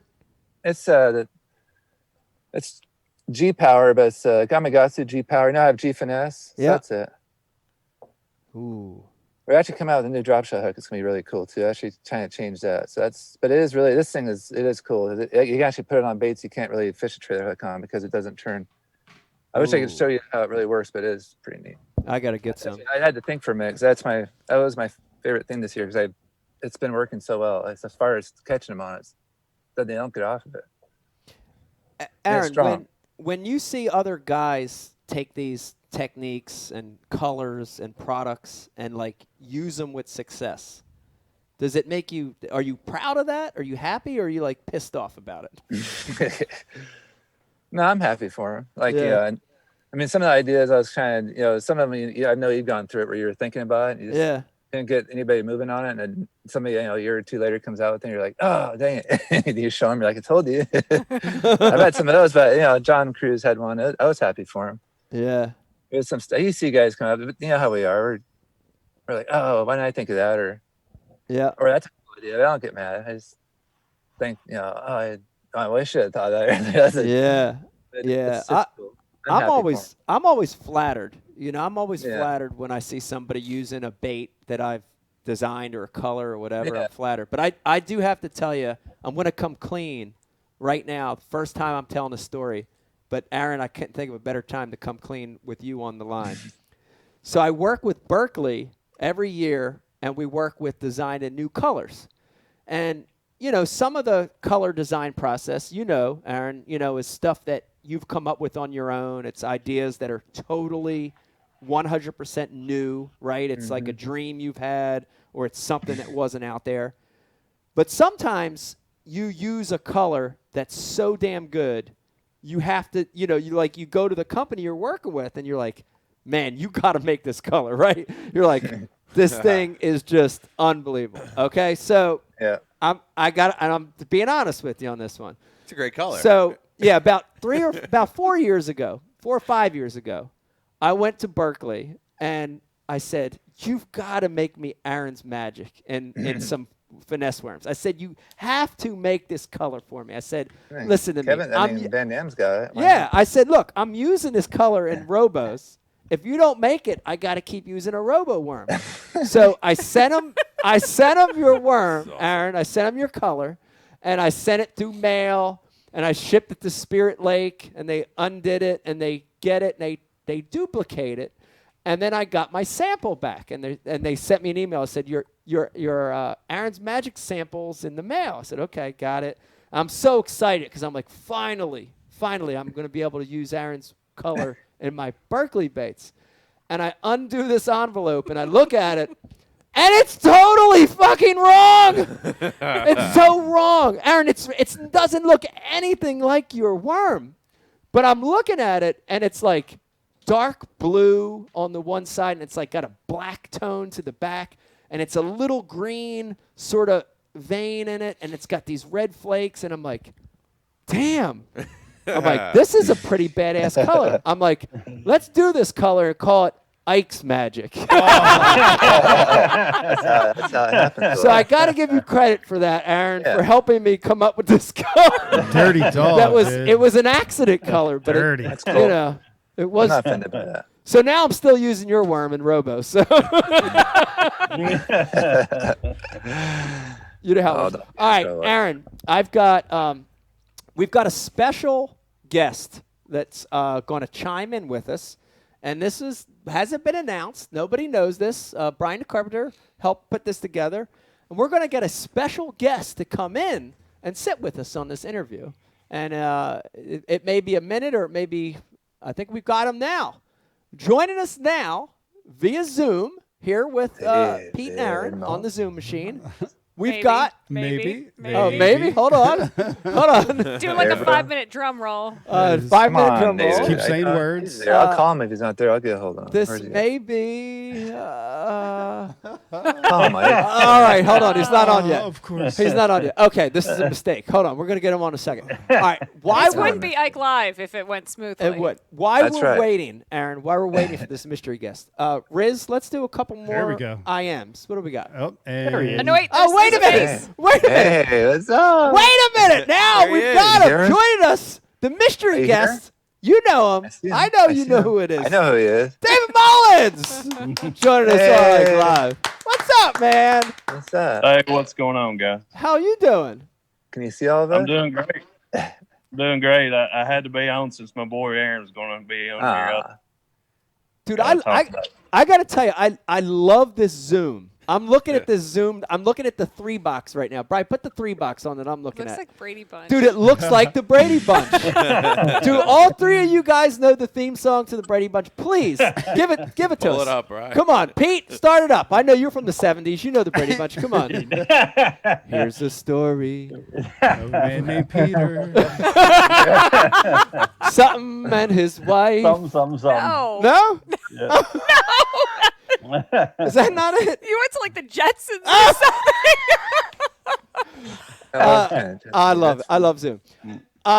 Dave, how you doing, man? I want to say, first of all, what a freaking year over at Bass. Congratulations, dude. What a great season. Yeah, great year. It I was a great watched year. you all year. You kicked ass. What a great season, man. Thank you, bro. Yeah, it was definitely a blessed year. We almost pulled it out, but it's still good to have a good season.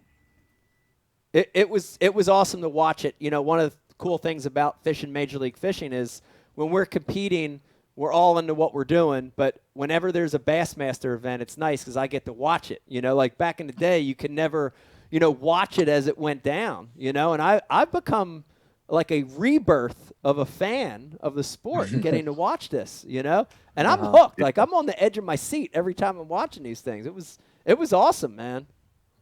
Well, thank you. Yeah, we've Especially when you were there, buddy. Yeah, especially when I saw you were doing good, I was like, yeah. I think we all pull for you, David. Yeah, thanks, man. I had so many text messages from former guys and just friends. It was cool for our sport. Yeah. Now, You're just a good guy. Everybody likes you. Now I wanna put you on the spot, Mr. Mullins. Yeah. Okay. I had heard this before, and Brian has this in the notes. There's a big tie-in to you fishing professionally and Aaron. Tell Yeah. that story to everybody, because I think this is a great story.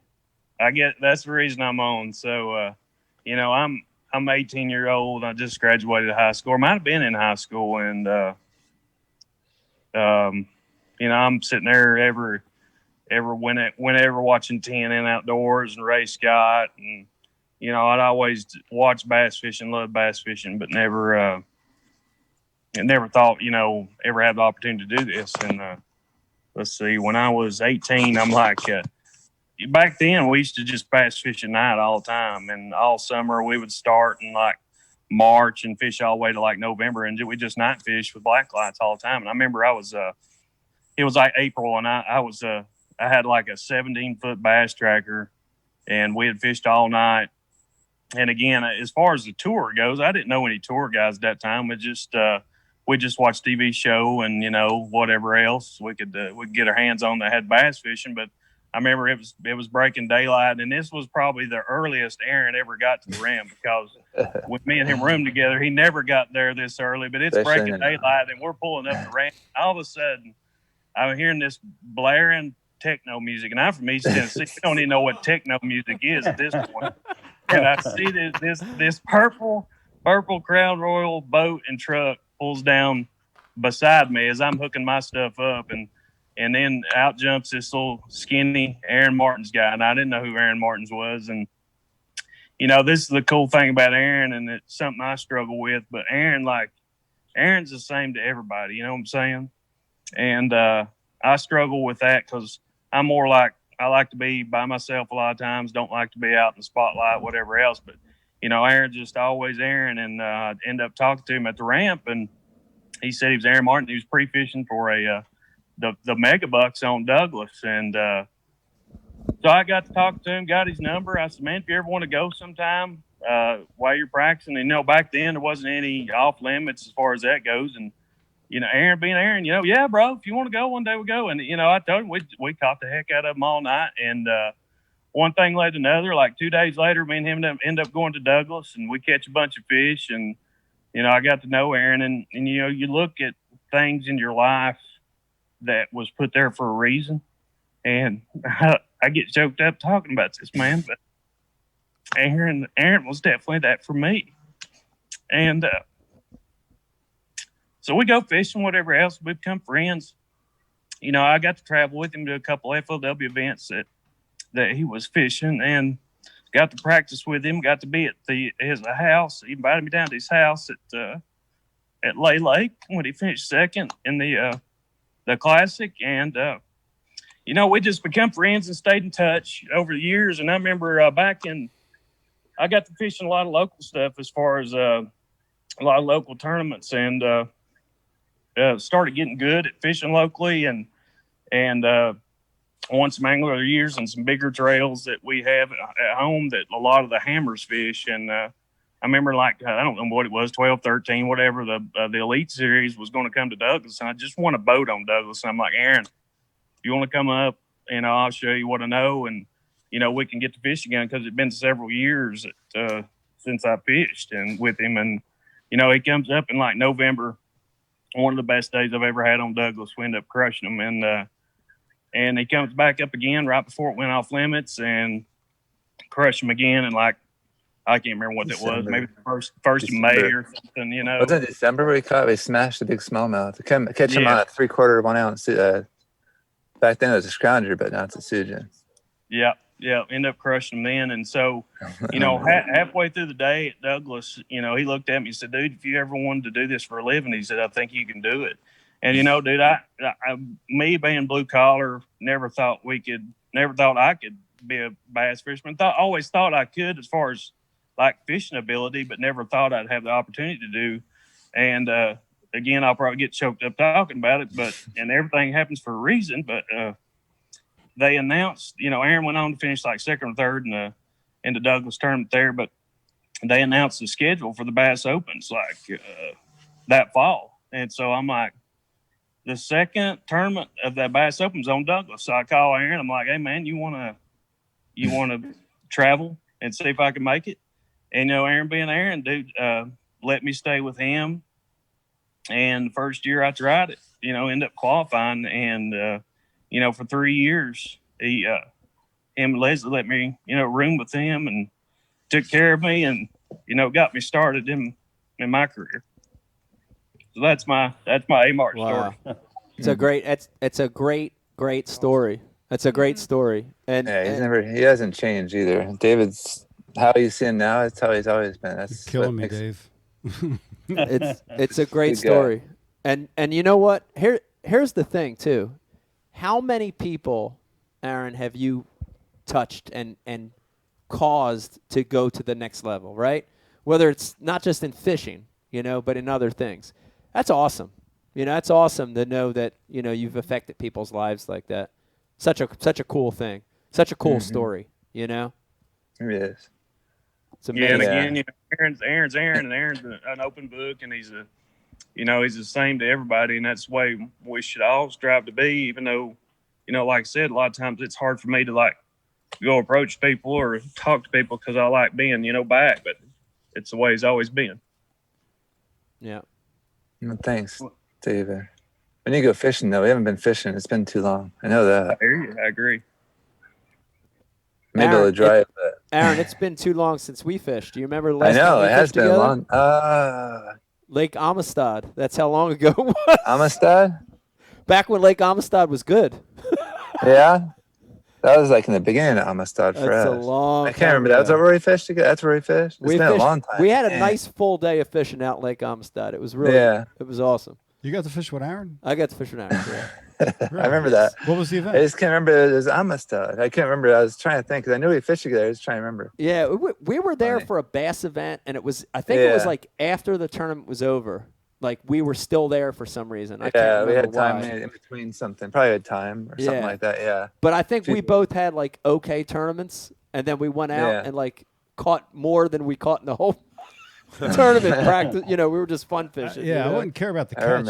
It's the experience. Oh, yeah. Getting to fish with Aaron because he's just on that place is so good. It was unbelievable. Amistad was. It was unbelievable. It was. I want to hit you with a question, Aaron, real quick, and I don't know if David's ever been there when it was that good. I don't know. That's an interesting question. That was the heyday of it. He loves cranking. I love cranking too, but he's a crank master, and that place was like a crank man's heavy. It was just all the offshore flats with the wood. It was so much fun.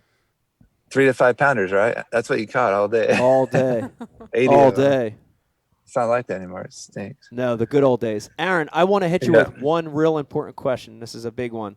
And this is for me. This is for David. This is for a lot of our viewers watching. And it is, how do you handle not getting the result you want? Like for me and you, we've both had a lot of second place finishes. You've had a lot. I've had a lot. I've lost them by 8 ounces, by 3 ounces. I think I missed the classic by 4 ounces. Yeah, David, you came super close to AOY this year. Same thing, right? I want to hear it from you because how do you handle that? Because for me in my life, one of my downfalls is I suck at failure and disappointment. I'm terrible at handling that. How have you handled it in your career, Aaron? Well, I've always been a Christian, not as good as one as I am now, but I always would pray for, relief. But, like when you go through that miserableness, sometimes it's like the classics and stuff. Like I got 4 seconds, but a couple of them hurt real bad. Yeah. It took 5 days. I wouldn't freak out. It just hurt for a long time. And maybe I should have freaked out and broke a tree or something with my head. But I've done that. I've done that. Tree. I've kind of try to think of happy thoughts, but it just hurts, man. Like those classics. Like I shouldn't have bounced that fish, or I should have weighed that fish, and that was probably a keeper that last day. And it's like all that goes through your head, and it's hard not to. Yeah.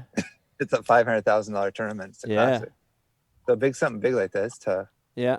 Now it's a little easier because I have more serious things on my mind. But before it was I don't get upset anymore.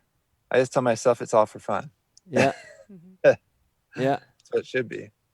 It should be. That's what I first started it for, and I still love fishing, and I love competition, so it's best of both. Yeah. That's the thing. I always try to remind myself why I started fishing, you know, and that's why, like, fun fishing days are so good, you know, because you get and even if you're not bass fishing, right, you're crappie fishing, you're trout fishing, you're catching catfish.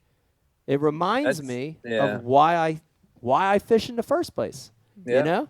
I admire their ability to to let things go. Like, so I talked to Dave yesterday, and I said, Dave, man, it was, and I really like Dave and I'm a big fan of him, and he says, it just wasn't meant to be. Right. So what do you mean by that? He says, well, 6 times on Lake Fork I had the fish on to win it, and it got off. Everybody loses fish, but I don't lose fish like that.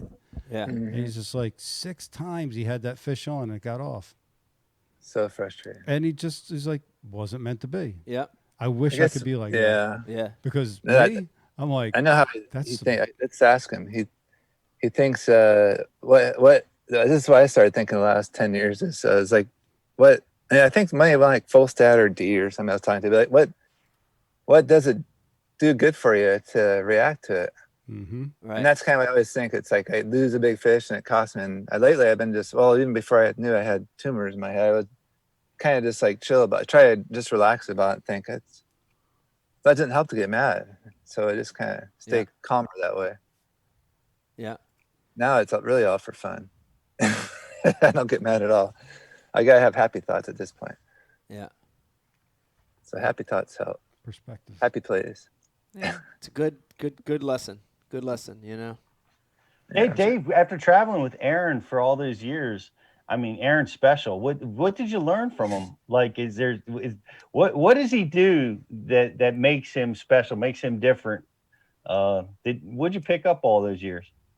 Man, I tell you, the people I've heard that a lot of times, like, what did you learn from Aaron? And as far as fishing with Aaron, like, dude, I mean, honestly, it's hard to learn from Aaron fishing because he does stuff on the water that I would normally not do. Like, I mean, like, why would you make that cast and catch a 4-pounder? I'd be like, I would never have done that. And that's like, there's just so many things I can, the times we fished together that he would do something like that and catch fish, and it's be like, I don't know if I would have ever made that cast or did that. And he's just a different thinker. Now, as far as what I probably learned the most from him is preparation. And, I've seen, dude, I tell funny stories all the time. I've seen him with a chatterbait blade out there or a spinnerbait blade, and he would get so mad at me because I would get done with my tackle within like an hour and a half. And this is like 10 o'clock and I'm spent. I'm like, I get tired. I'm like ready to go to bed. And I would look out there at like 10 o'clock and he would be full of chatterbait blade and he would be looking at it. And I would look out there 30 minutes later and he would still be looking at the same chatterbait. Just his preparation is probably second to none as far as he works on tackle as hard as anybody I've ever seen. Wow. And that's one thing that I probably took from him more than anything is just being prepared and not letting yourself be beat by not having everything ready. Yeah. I'm proud. I want to say something too. I'm proud to be in a category with Aaron with 2 things. You are. 1, tackle preparation. I'm exactly like you, Aaron. I'm dedicated to it. I'm over the top. ADD, tackle prep. The other thing that we share is we're both always late to the meetings. Pre-COVID, when Bass and MLF had their meetings, me and Aaron were always the last ones to the meetings. Nice. Always the last ones. So I'm very proud to be in the late category with you. You got to take advantage of every minute you got. That's right. That's right. We're always late.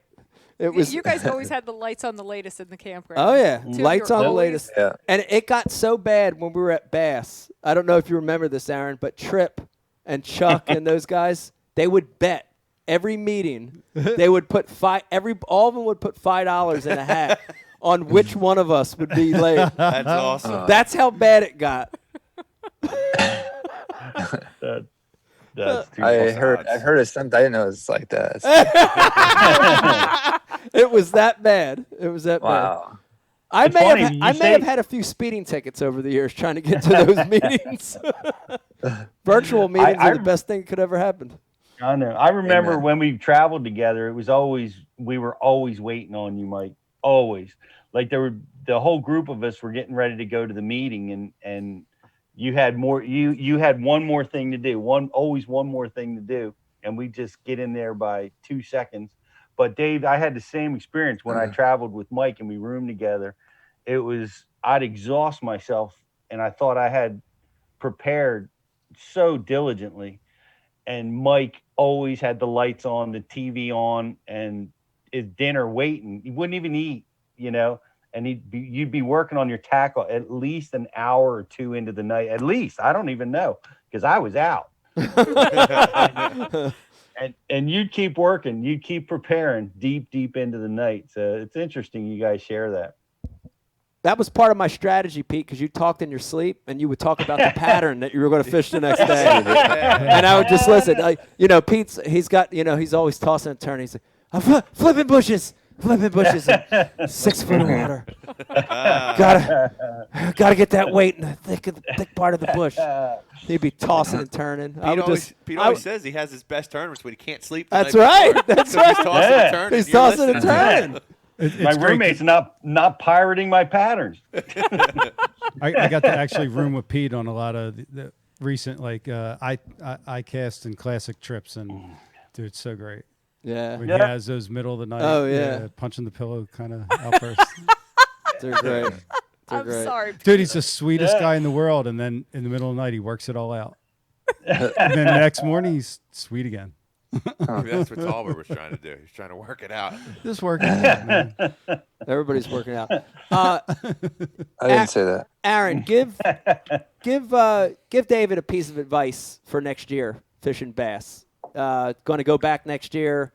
I have a good feeling you're going to go back and he loves get fishing. Get that AOY. Give him a piece of advice for next year. He's a true angler. He loves fishing. Don't stop loving it. He already knows that. And then don't fight your instincts. That's what I've done when I've done bad, is fight my instincts. And David's got them. He loves fishing. He loves the sport. And he knows a lot, actually. He's been around. He's been doing it for a while now. And he's got instincts. And that's, I think, important when you're doing good. Just try to keep that momentum going. Yeah. He's fine. He might just be that much better next year and get the AOI.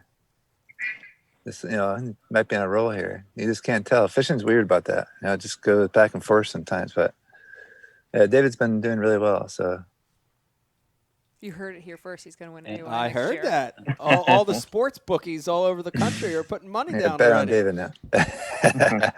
I love it. Well, when somebody that's won AOI 3 times says you're going to win AOI, that's a pretty good sign. 3 times. 3 times. That's a pretty good sign. It's a pretty good sign. That's amazing. Well, he has a lot more confidence in my ability than I do at times. but I like the boost. I appreciate the boost. That's awesome. Yeah, you got it. That's awesome. It is a pain with tackle, though. That's a hard thing. That's the hardest thing in the sport, is definitely keeping your tackle up, keeping everything you might need for certain occasions. Certain times of year is tough, and it's really tough on the LMF guys, because you don't know where you're fishing most of the time. Yeah. Yeah. It's always a guessing game. Oh my gosh. You got to have everything, really. I know how we are. It's pretty much carry way too much stuff. Overpacking for everything. Everything. I have more in my boat than what's on my wall usually. Way too much. Yeah. You never know when you run into a lake that's got those pick rollers, pike in it. Sounds like every South Jersey lake. Yeah, right? Yeah, they're all over up there. Yeah. I fished a Toothy few of those critters. this year. Toothy critters. It's bad we don't have those in Alabama, I don't think. Things are pain in the ass. There's no pickerel in Alabama? Just mudfish. I think there are, but we don't catch a lot of them. I don't catch mudfish. They call them jack. Grinnell. As you get down further, they call them jacks. Yeah, Ooh, jack. mudfish I don't or see them a pickerel? lot. I don't Pickerel. catch them a lot here. Yeah. I think we actually do have them in some areas. I just don't catch them. Not like the other places we've been. Feel bad for those people out there north. Take you on a Yeah, but I had a pickerel really fish good of your lifetime. I had a really good cheesesteak today. So That I'm sounds holding on good. to that. Or a lobster roll sounds good too. Oh, yeah. Cheesesteak and Yeah. lobster roll. Oh, They I could overruled eat it. pickerel. We'll take. It's what we got to do. Yeah. We got pickerel. Mike, I had a slice and then the cheesesteak. Oh, slice and a cheesesteak. Yeah. A And they were- double whammy. And they were both on point. so. Pickerel, egg, and cheese. Pickerel, egg, and cheese. Pickerel, egg, and cheese. Real quick, Aaron, before we let you go, I do want you to talk about one other thing, and I want to put this in focus, is how important's Leslie been in your career and in your life? I know a lot of guys talk about their wife, their business partner, their drivers, their friend. There's so many more things than just a wife. How important's Leslie been for you in your career? Can't say enough.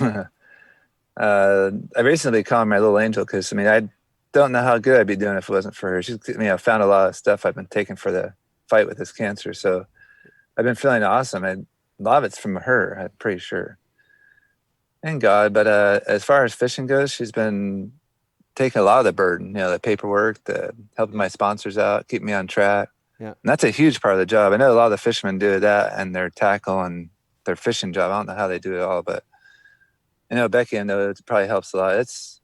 The mental challenges you go through in fishing, that's why I've taken some of them my hard tournaments well. It's because of her. But yeah, I think it's really good to find somebody that understands. And when I first met her, I told her I fished. I think I may have told her I fished for a living or fished a lot. I let her know early. What you gotta do if you're a guy or girl. When you start dating somebody, you gotta let them know what you do. It's tough. But she was good with it.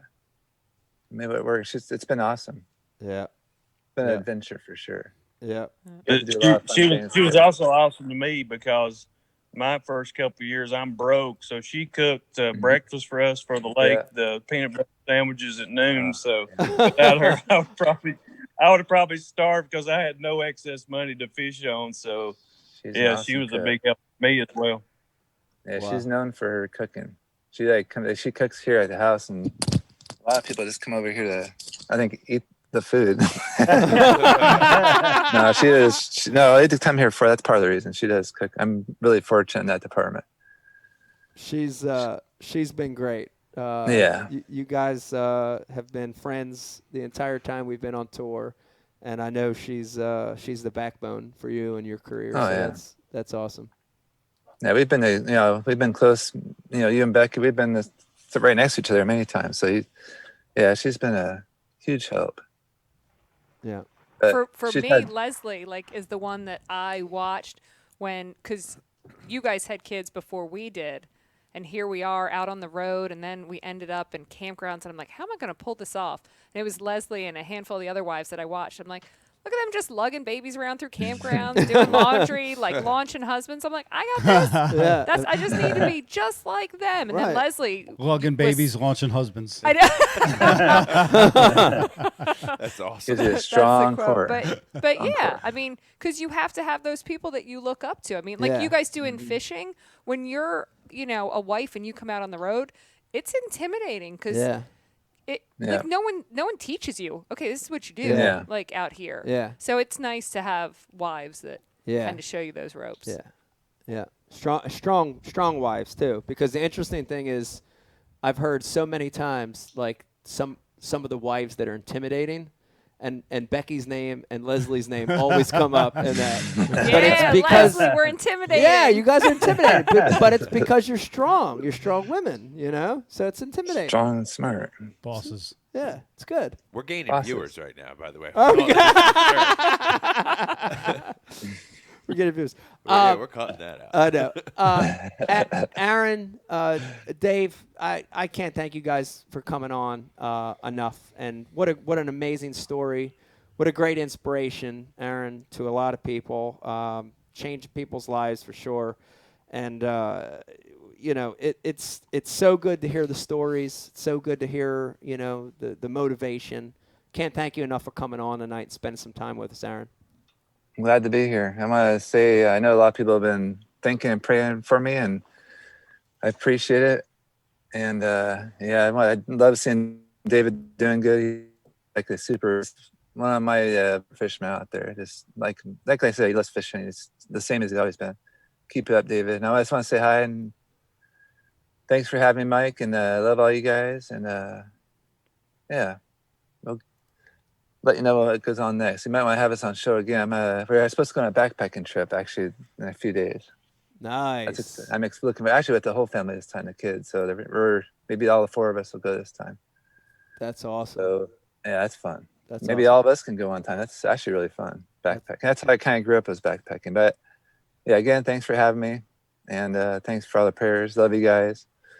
And David, we'll talk soon. All right, bro. Love you, man. Love you too, bro. There you go. Love you, Aaron. Becky, Aaron love Martens, you. David Mullins, everybody. Out there. 2 awesome anglers, 2 awesome guys. Yes.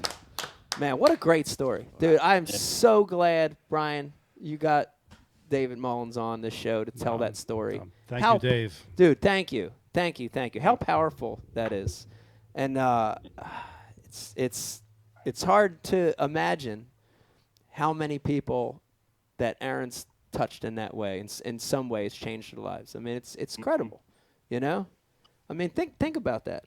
It's crazy. Aaron's special that way, and everybody that has ever met him, I don't know. My experience with him is, he just makes you feel special. He just has a way about him, and he's just a tremendous individual. And I remember meeting him, and just like instantly, I felt comfortable, like we were friends, right away. He's got that about him, and I just want him to know that our thoughts and prayers are with him as he battles this battle that he's doing. And I'm super psyched. I love his attitude.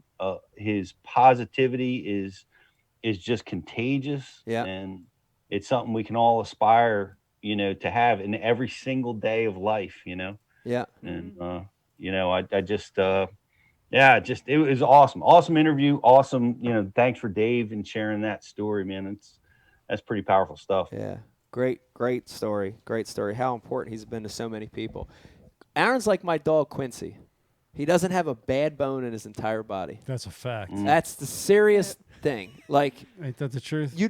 I mean, I like look in the mirror and sometimes, and I'm like, I'm a dick. And I am. I absolutely admit it. I have bad days. I'm a dick a lot. I'm pissed off a lot. But Aaron is Aaron does not have a bad bone in his body. Nope. And it's very, very rare quality to have that. To be a genuinely amazing, good human being, Yeah. Very rare quality. Yeah, he's one of those people who gives off that energy. When you're around them, like you love to be around them because they're just like positive energy. Like you enjoy their presence. Like even if not much is being said, like you just enjoy that positive energy presence. Like he's always up. Like Leslie roped me into some of these 200-mile relays many moons ago. And Aaron runs them too. So he would be in the men's van. We were in the women's van. And I'm telling you, like, it amazed me that Aaron would take like the long legs. Like he'd like come off a 15-mile run after he'd already done like an 8-mile run. And he's like, hey, how you doing? And I'm like, I'm tired. I hate running. Why am I out here? And he's just like always upbeat. And that's that's the thing that I'm like, man, I got to try to be better at this. Like I need to be more upbeat. Like it's so hard to get motivated to run unless the cops are chasing you. Like, back when we were kids, Mike, we always, we had that motivation. But Yeah, I ran fast sometimes when the cops were chasing me. I'll never forget the one time, and Brian the Carpenter and McCall Kleck, if I can get this one right. We were, I just want to tell you the story because of how fast I ran. I ran faster than I ever ran in my life. We were in Glendora drinking. We were in Glendora. We scored a runner up at the liquor store. Good thing there's like a statute of limitations. And we were at ago. some park in Glendora. And like drinking ponies. I don't remember what they were, but the cops Case of 48s. Case of 48s. Yeah. And the cops came in and we started this pace. And I remember running faster than I ever run, and you could see like the flashlight in the back. And I was so in tune to this pace that I had, and just and it was like my legs were just doing their own thing. And I'm like, oh my God, I'm beating them. And like I was just so positive and motivated. And I just watch them, and I'm looking behind me. They're gone. I'm doing it.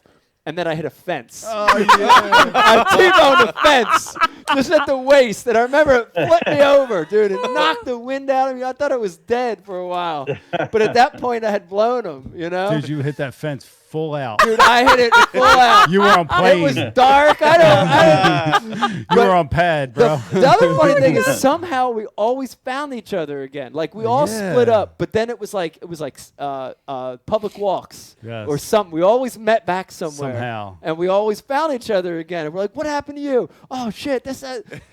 Yeah, a lot of those nights, man. So that's Crazy. what motivated us to run. I got chased by a turkey one time. I ran did? really, really fast. That was unbelievable. As people slowed down on the road and just watched, those assholes just watched.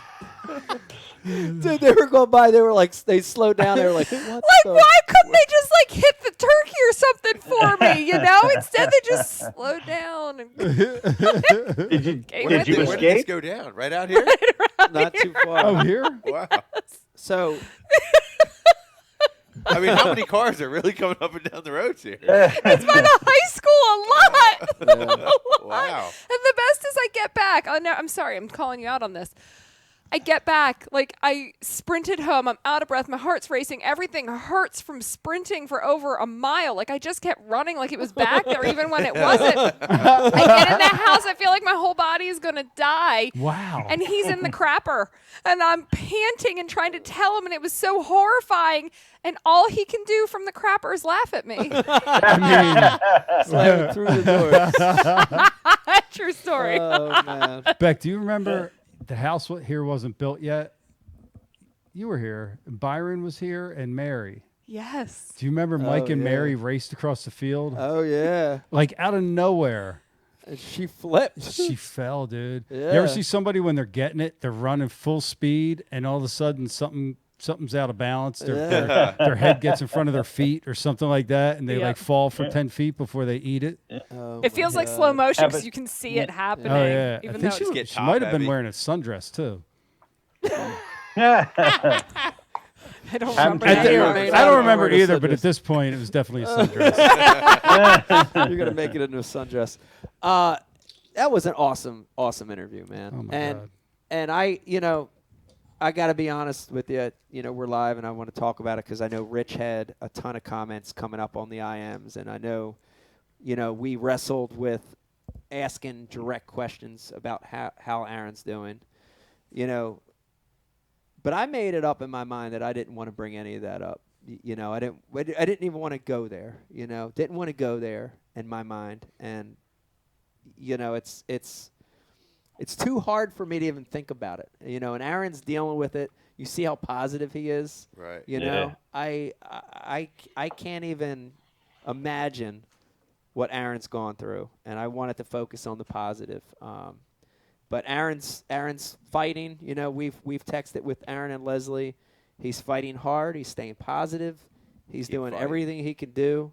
He's leaving. He's leaving it in God's hands. Yeah, his faith. His faith is so very strong. Like you think you got bad stuff going on. I look back at myself like when my boat's broken, I'm like a basket case, and we just talked to a guy that's battling brain cancer. Yep. He's fighting the fight. He's just trucking forward one day at a time. Like it's incredible. Yeah. I definitely, if you're watching this, if you're listening to this, if you're religious, not religious, whatever, man, keep Aaron and Leslie in your prayers. Keep that family in your prayers. Yep. Think about him. He's doing everything he could do. Anybody can do it. Aaron can do it. Yeah. I watched him catch 20 pounds in the last hour on the Chesapeake tournament to win it. Yeah. You could do anything. Yeah. And we still need to show that video. We have it. You want to shout it? When do you want to show that? Because I actually just want to see it. I want to see it. It's so awesome. All you gotta do is click Google. It was so cool, Mike, watching him do that in that tournament because we're tidal guys, right? We grew up on the river, adjusting to conditions, and he did too.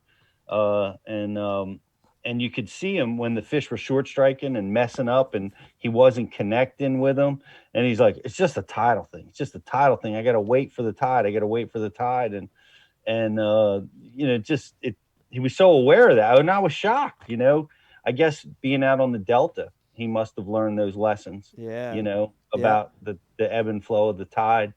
And then just sure enough, just like once the tide got to the level where the fish started to become extremely aggressive and active, he just put him in the boat, including a 7-pounder. And it was spectacular. It was spectacular to watch. But you know what was the best was the joy in Aaron in that moment, dancing around. The pure joy. Tippy toeing on the front deck. Yeah. So great. It was pure bliss, man. Like when you were, 15 years old, catching your first bass. That's what it looked like. So awesome. It was a awesome. great win. Great win. Do you have that clip, Bri? Let's watch it real quick. And Yes. I think after this, Yes, we we might do. take a little break. Peter, we're going to minimize you. Here it goes. Don't take it personal. So if you're watching Hard to- live right now, you hard can to be able to do, see Brian. this. But Good luck. This is it. Here we go.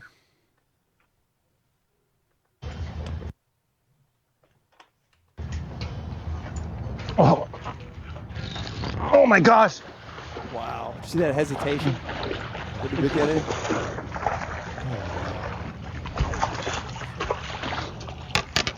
Yeah! Wow! Oh my gosh! It came off of my hand in the water. Look at that. That's 7 pounds. Woo! Called it. Oh my gosh! Oh, It's giant, dude. Dude, I got to see those. they are in here. I lost a big one there earlier. Once that was it. Oh my gosh! That's a big fish at the tournament. A 6.5 pounder. Woo! Keep your head on. Oh my gosh! Rich, run that hook set back. That was awesome, Gosh. man. I got to see that. Oh my gosh! You could watch this all night. Wow. Incredible. Yeah! Wow! Yeah. That's so awesome. Oh my gosh! It came off of my hand in the water. Great tournament moment right there. That's How much 7 time you got down pounds. there? Huh? Woo! Never been up in that creek. A lot Oh my back in the day. gosh! Not Yeah, recently. that was the place to be for Yeah. a long time. Incredible. That's awesome. Great little video there of Aaron doing what he does, catching giant fish. Man, what a great segment. I think what we're going to do, Brian Carpenter, let's take a break. Yep. When we come back, I know a lot of you have waited for this announcement. You wanted to hear the Aaron interview. You got that. When we come back, we're going to do an MTB unboxing. And then last but not least, Pete, we're going to make a giant, huge announcement, groundbreaking announcement. Hang in there with us. Huge. Hang in there with us. When we come back, more Ike Live. Hi, today we're going chest to chest in the Dr. Squatch lather test.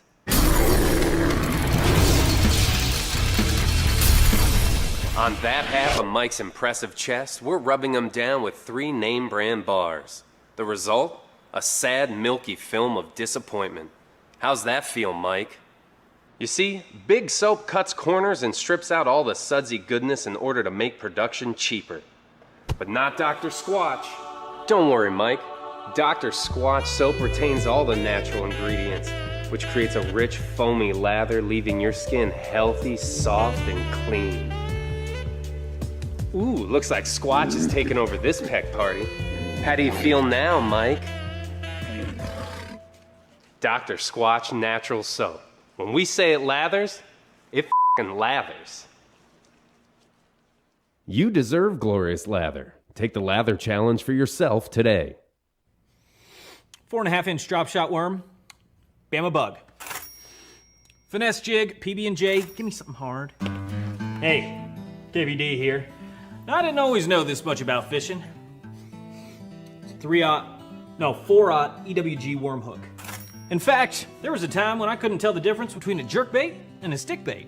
But then I signed up for Mystery Tackle Box, the original monthly tackle subscription. And now I know more about fishing than I do about calculus.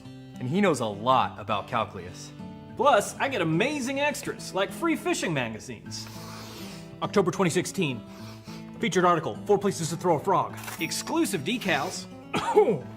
Zombie bass. And how-to videos for all the great baits I receive. How to tune a crankbait.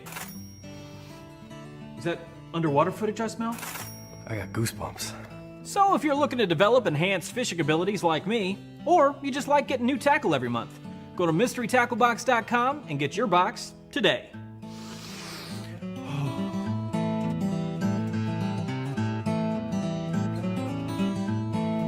Ooh, live minnows. Is it lunchtime already? Nature's candy. Oh. Is he in my pocket? This time of year, I definitely recommend putting a little bit of this on your soft plastics too. There he is. Another one. Next cast. And that would be number 6. I'm addicted. I'll admit it. I'm straight addicted. Might be bigger. You think so? Yeah. Feels bigger. I haven't even seen this thing yet. It doesn't want to come up. Don't break me off the rocks. Oh, it's a... Oh! 27 inches. He caught it. 28. Oh my god, it's such a healthy fish. Look at this size.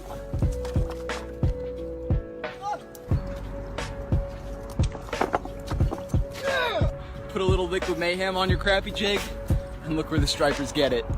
You can't even see it, man. That might be a keeper.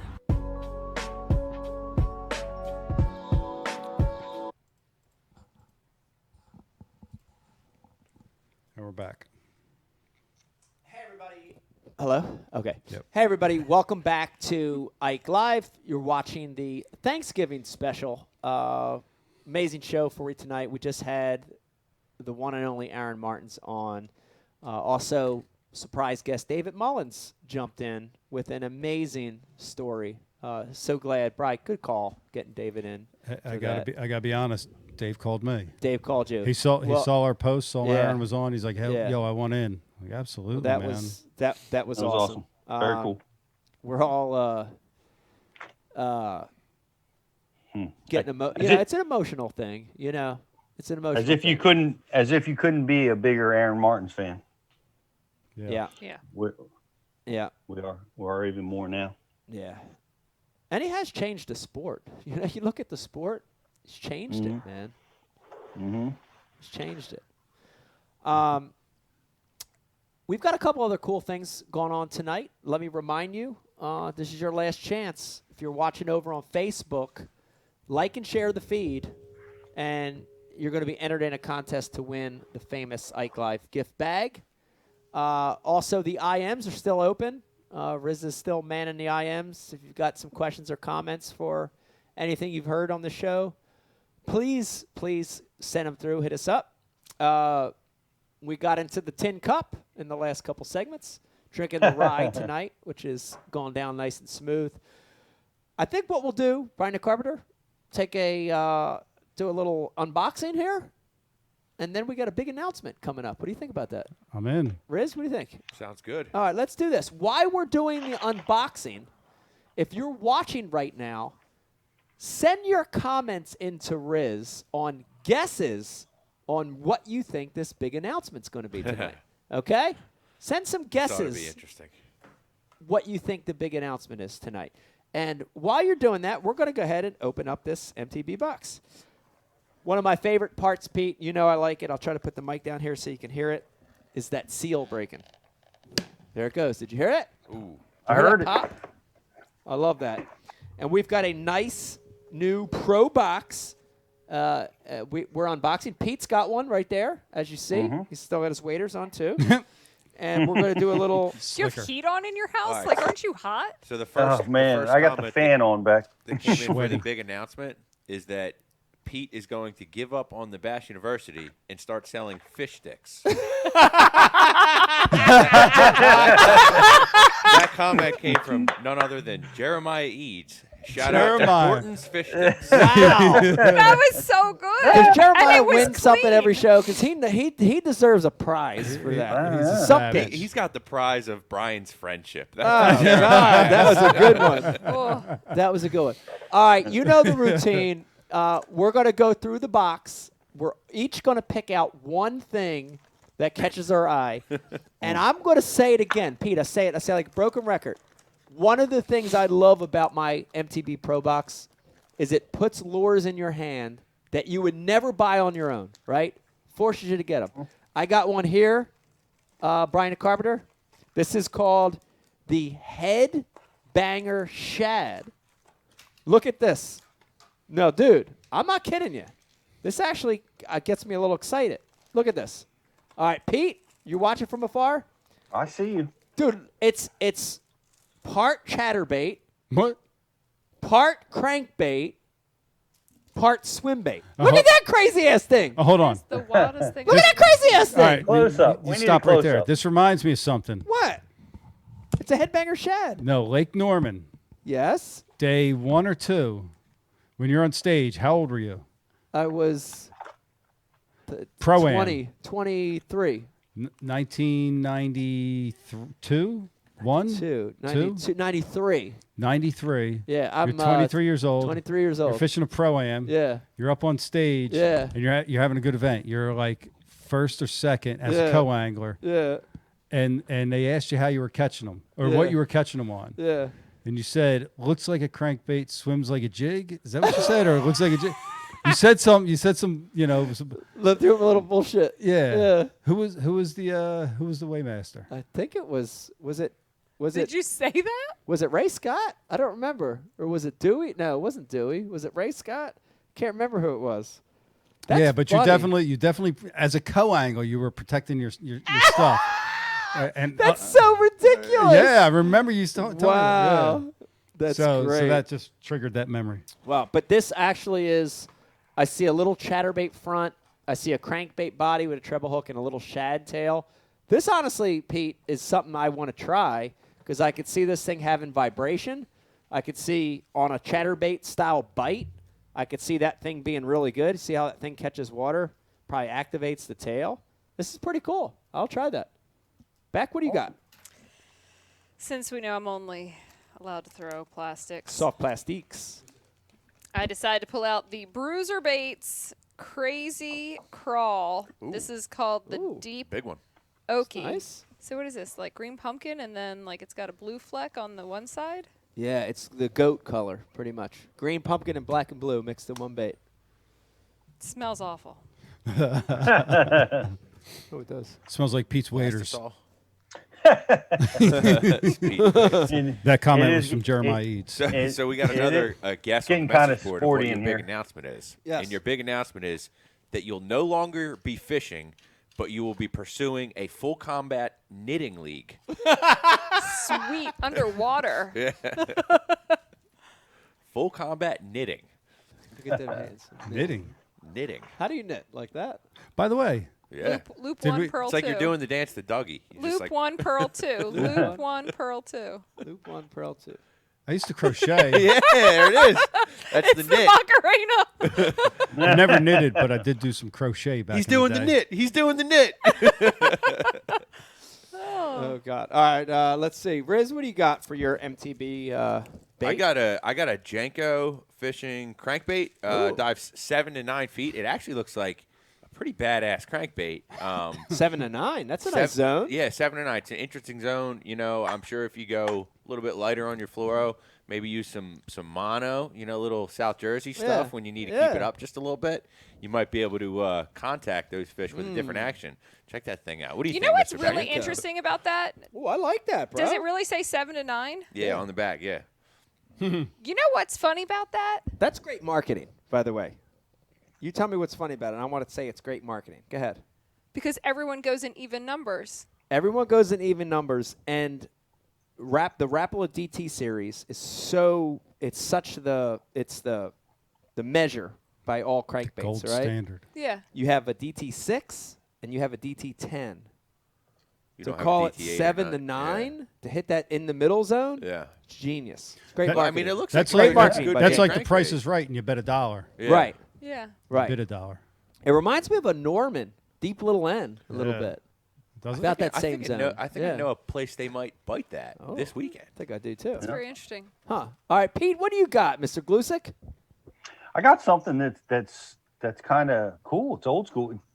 This is the Super Spot. What? Wow. Whoa!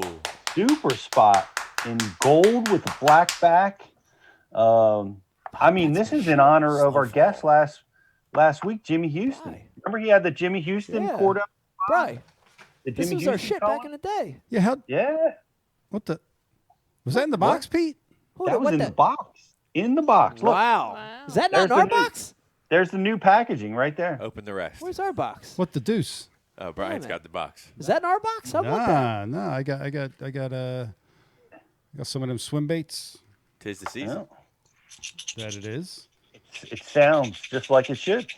Man. Ooh. Look at that. That spot though, Super man. Spot. Yeah. A gold super's a half ounce, Pete. Half ounce. Yeah. So Yep. the deal. Let me give up the goods. I don't want to turn this into Bash University, but the deal with the spot was always, and I remember this from our club days. It fished lighter than a half ounce trap or half ounce whatever, right? So, dude, when that feathering deal was on or that yo-yo deal was on, it was always better bait because it fished light.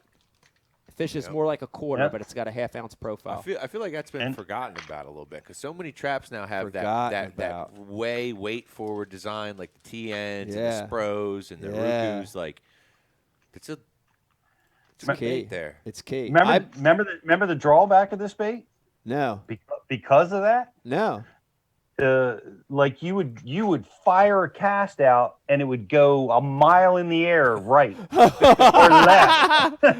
Yeah, I do remember that now that you mention it. Yeah. It just every once in a while because it was so light, you Yeah. know, or its weight design, it would just catch air, Yeah. go left, right. It would go down sometimes Yeah. and backlash you. Yeah. Yeah, I remember It- now. Wow. It was difficult to control in the air. How about that? But- Oh, okay. Well, that was a Unique good bait. MTB unboxing. And to remind everyone, this is the Thanksgiving special. There will be a Christmas special where we send all these boxes. Yes. Every 15 minutes we give away nothing. Yep. Yes. Yes. Did you not ship stuff? No, I've been shipping. What do you mean? No, You're there talking was about one- a different show, right? No. There was one Christmas when we were I've been supposed shipping to guy ship for like 30 3 months. boxes and we never did. Seriously? Yeah. It was like 3. It Yeah, was remember like- you got Mike gave you the name, the Dream Killer. Yeah. Yeah, but I've never been the person who ships. That's the best part. I know that. No, we're not blaming it Listen, on you. truth has nothing to do with any of this. So those 30 people didn't get it that year, but in 2020, the year of disappointment, you might get a box. Listen. 2020, you might get it. Listen, if you're watching right now, you want to mark your calendar for a Christmas special because we're giving away MTB boxes every 15 minutes. I promise you. December 18. It is December 18th. Yes. Is that a Friday? It's a Friday. Friday, December 18th is our Christmas special. It's going to be a good one. Pete's dressing up as Santa Claus. He refused mashed potatoes today. Yeah, he was so- supposed to be Yeah. mashed potatoes tonight, Well, I everybody. put the waiter's on. That's a second close. That's a close. close Hey. to mash. I don't miss the mashed potatoes thing. I don't know what you guys are talking about. I actually want to know, is everybody doing like a low-key quarantine Thanksgiving like they're telling us to do? Man. Yeah, I'm doing it. Peter's Sure doing subject. Of course, Pete's doing it. He won't even come in the Well, building. wait a minute. You're doing it, but you're going to have your mom and your dad are going to be there, right? Yeah, well, we're just basically doing what we normally do, but we're always small. We're Right. always small. We're always small, too. Yeah. We're in our circle, Right. and it's tough, man. So I'm excited that we have something coming that is going to help us, and give people the ability to fight this thing, and I'm hoping by next year this time it's going to be a thing of the past. Yeah. Yeah. Well, Yeah. Pete will probably be one of the first people to get a vaccine because he's in the old people group. Yeah. Oh, my God. Definitely. Becky. Sorry, Brodzik would be Pete. so proud right now. Hold on. Yeah. Hold on. I honestly was very. So Becky, Sorry, Pete. see, I felt like I had to channel Dave because he's not see here. Becky, Yeah. And, see, you know, see, The comedy is so on spot. I realized tonight's show, I'm like, wow, that's cool. I'm off the hook. But Beck, thanks. I'm sorry. Oh God, no, I feel bad, Pete. I'm so sorry. I'll tell you, if there was any show not to have Dave at, this was the right show. Oh my God, yeah. You know, it was just too serious of a show. Dave would have messed it up somehow. No, once again, he's a Northeasterner, and he would have not that. He's not good with emotions. None of you guys are good with emotions. Shit, I got emotions. Yeah. I'm going to let him out on the ride home. I'm going to let him out on a dry piece of drywall. That's right. Someone's getting punched. So anyways, we're all quarantined for Thanksgiving, but what's everybody doing? Who's cooking, who's frying, and who's smoking a turkey? Oh. So we're cooking a turkey. We've had a Thanksgiving tradition, my favorite holiday, family food. It got smaller this year. Clearly, it's always been like 20, 25, 30 people. This year, it's probably going to be about 10. But we're going to get together with my mom, my sister, and some of her family. Nice. Yep. Cool. But we're doing it. I like it. Yeah. Rizzo, what do you got?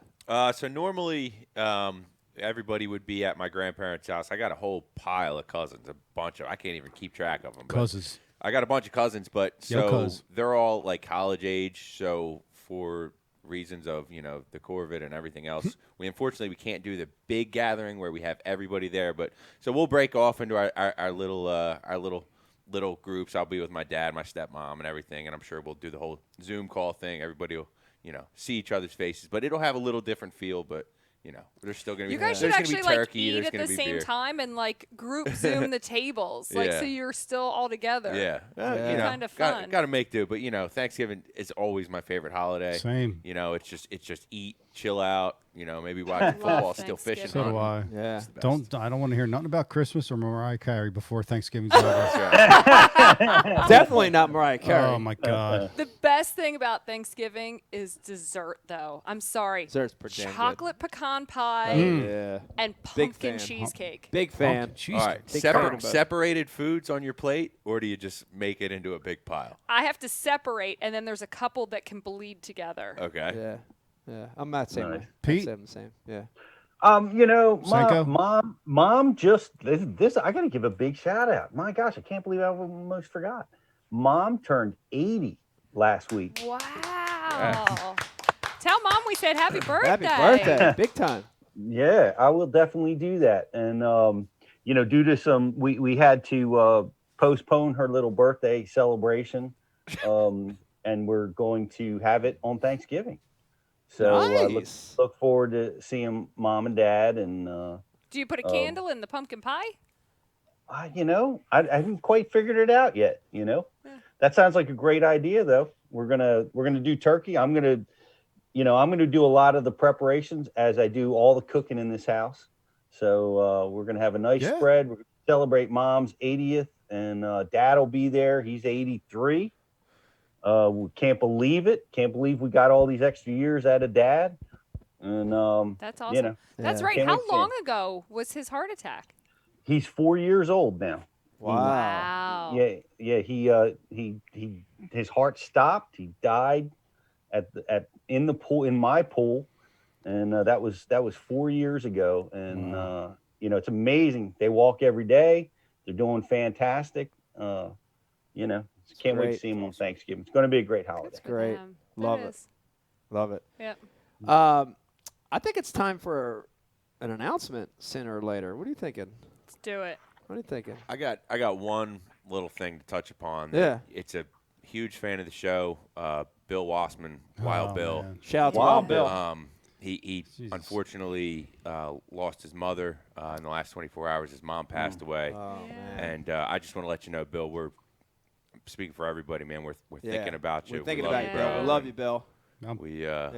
I'm punching so 2 holes sorry. tonight. Yeah. Yeah, God bless Bill.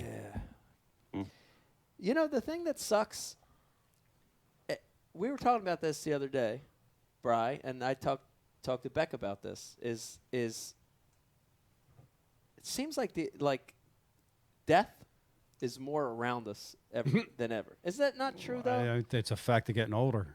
I think It- so. it- It's I just hate it. mathematically affecting it. I more. hate it. I hate it. Like the last 3 to 5 years has been awful.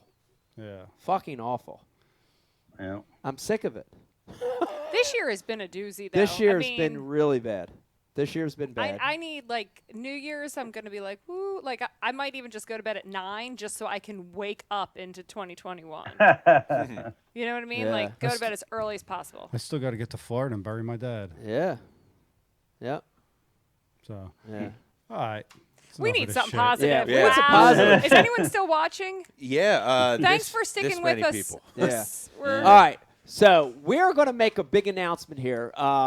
I know a lot of you have stuck through this, even post Aaron, for this announcement. And this is big for me. This is big. You know, I build we it go. up for how many? Through 3, 4, 10 shows, an announcement to announcement to announcement. But Pete, tonight we're actually going to make the announcement right off the giddy. We're not going to wait. There's not going to be any pauses or speculation. We're I'm going to make this suspicious. announcement. And this is exciting to me because this is a bit, it's a big thing. It's a big deal for me. So we have a video we're going to play. And then once that video's done, we'll talk about this big thing, big thing that's happening. So without further ado, the video for the announcement, pre-announcement. Brian, play the pre-announcement. Been a professional bass angler for over 20 years, Can't hear it. and nothing has ever been easy. I've had highs. Sound. Oh. Yeah, we And I've can. had Oh, some we can hear lows. They, No matter what obstacles present themselves, my passion and dedication have never been in question.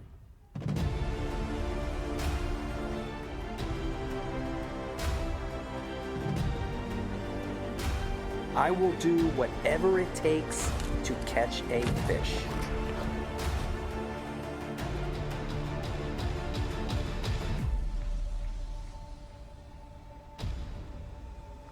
Taking the easy road has never been an option. And I wouldn't have it any other way.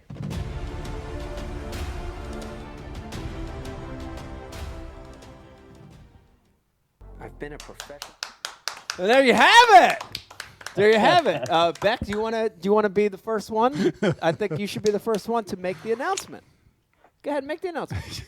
It's not even a pre-announcement. The announcement is that Mike is officially partnered with AFCO. Yes! AFCO!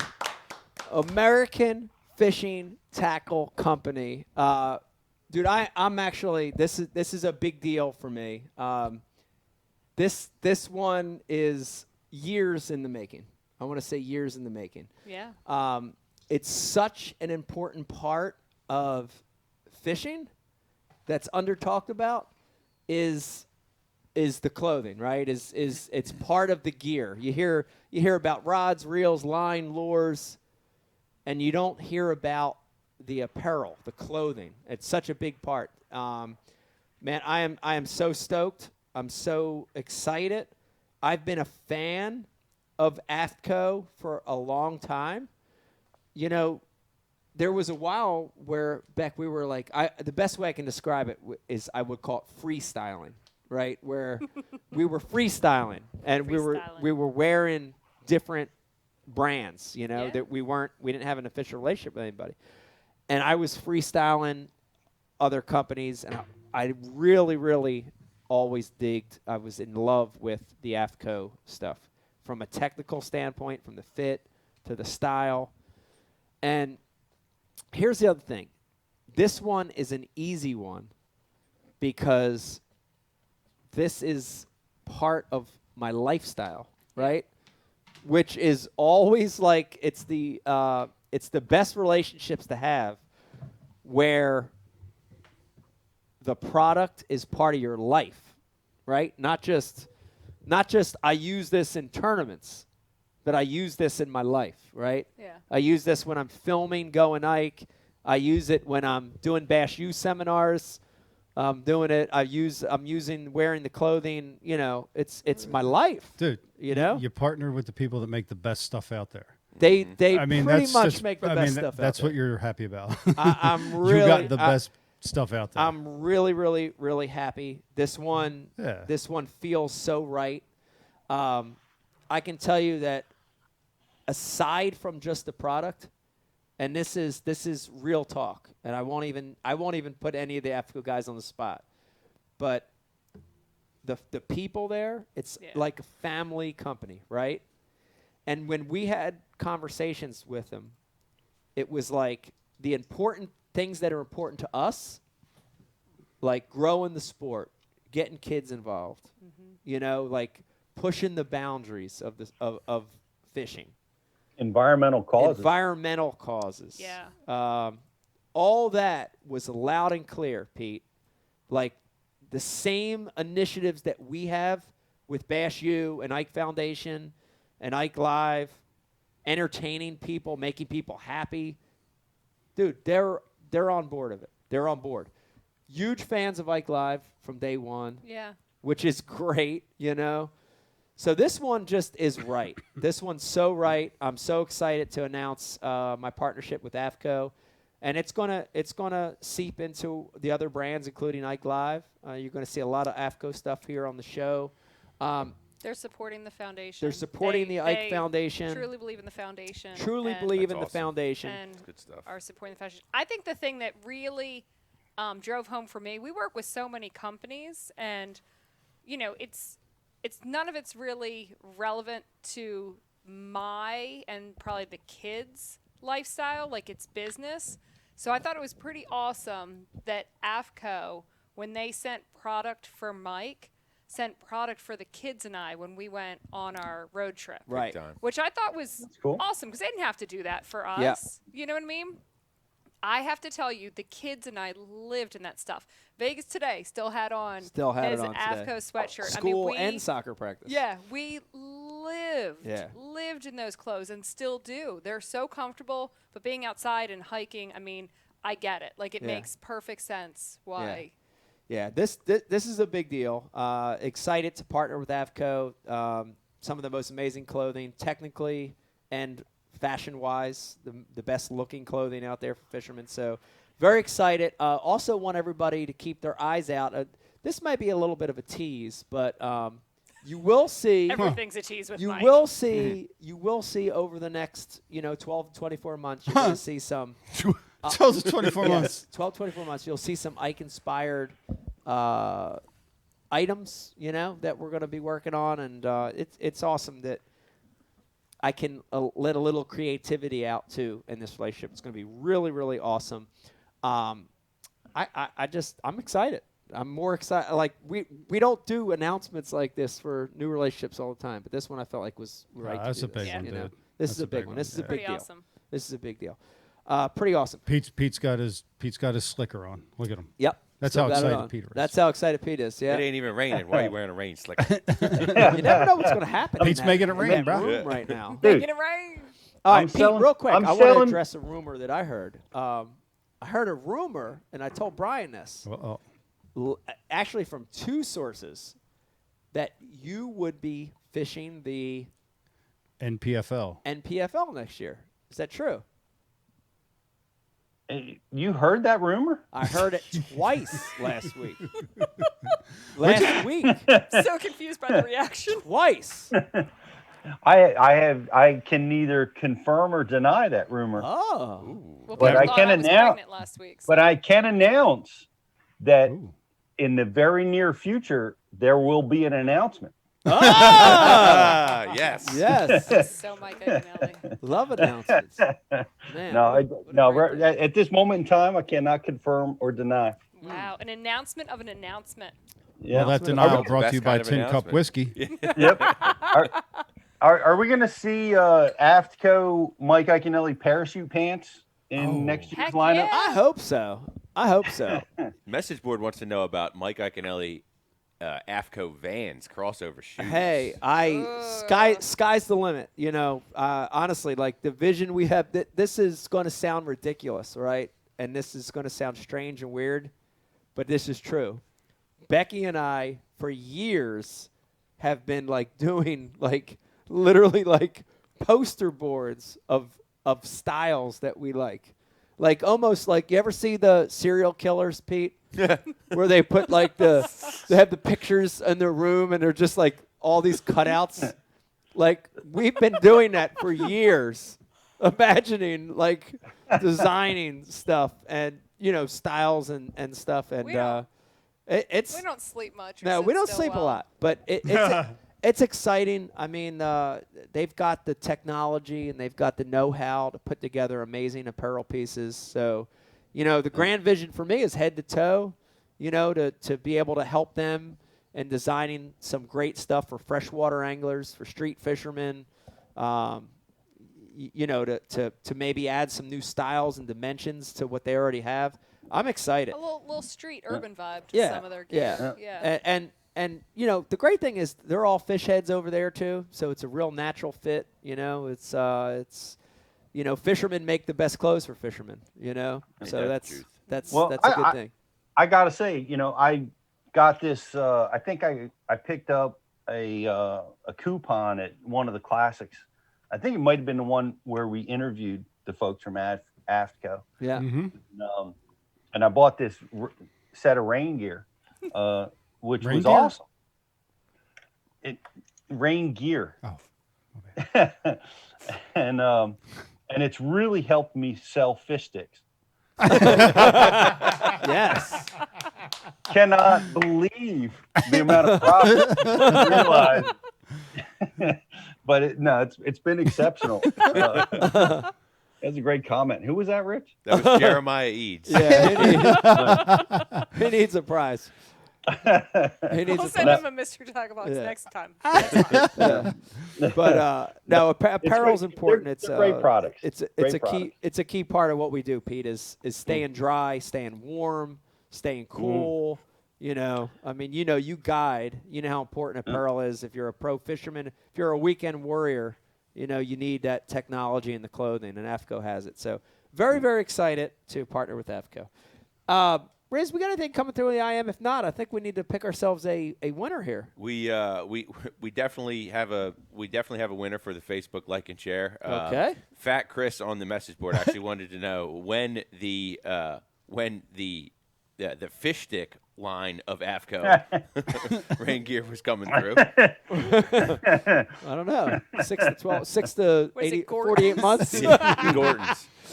6 to 48 months. And we do have a like and share winner. Okay, and tonight. the winner of our Facebook contest tonight is a Mr. Dusty Dunn. Congratulations, Dusty Dunn! Dusty you are the Dunn. winner. No way. Is that a real name? Real name. Oh my God! I How love do you spell Dunn? D-U-N-N. Wow, Dusty Dunn. Dusty Dunn. Dude, he scored chicks without even showing his face. Absolutely. Dusty He Dunn. had like a paper bag on his face. He's like, I'm Dusty Dunn. Done. And they were just... They're they were just like... Oh, my God. done and done. And with that, folks, we're done. No, think about that. Dude, if your name's Dusty Dunn... Done and done. Yeah. So now that we're no longer affiliated with AFTCO, I'm just saying. It's dude. When you think back on it, isn't it amazing how like some guys just. No, I want to tell the story. Like that one was name wise, but I want to tell the Bill Graves story. Bill Graves, a good friend back in the day, and Brian knows the story. Bill was like a good, decent looking dude. You know what I mean? He's a handsome man. Handsome dude, built pretty well. You know, and ahead of the curve.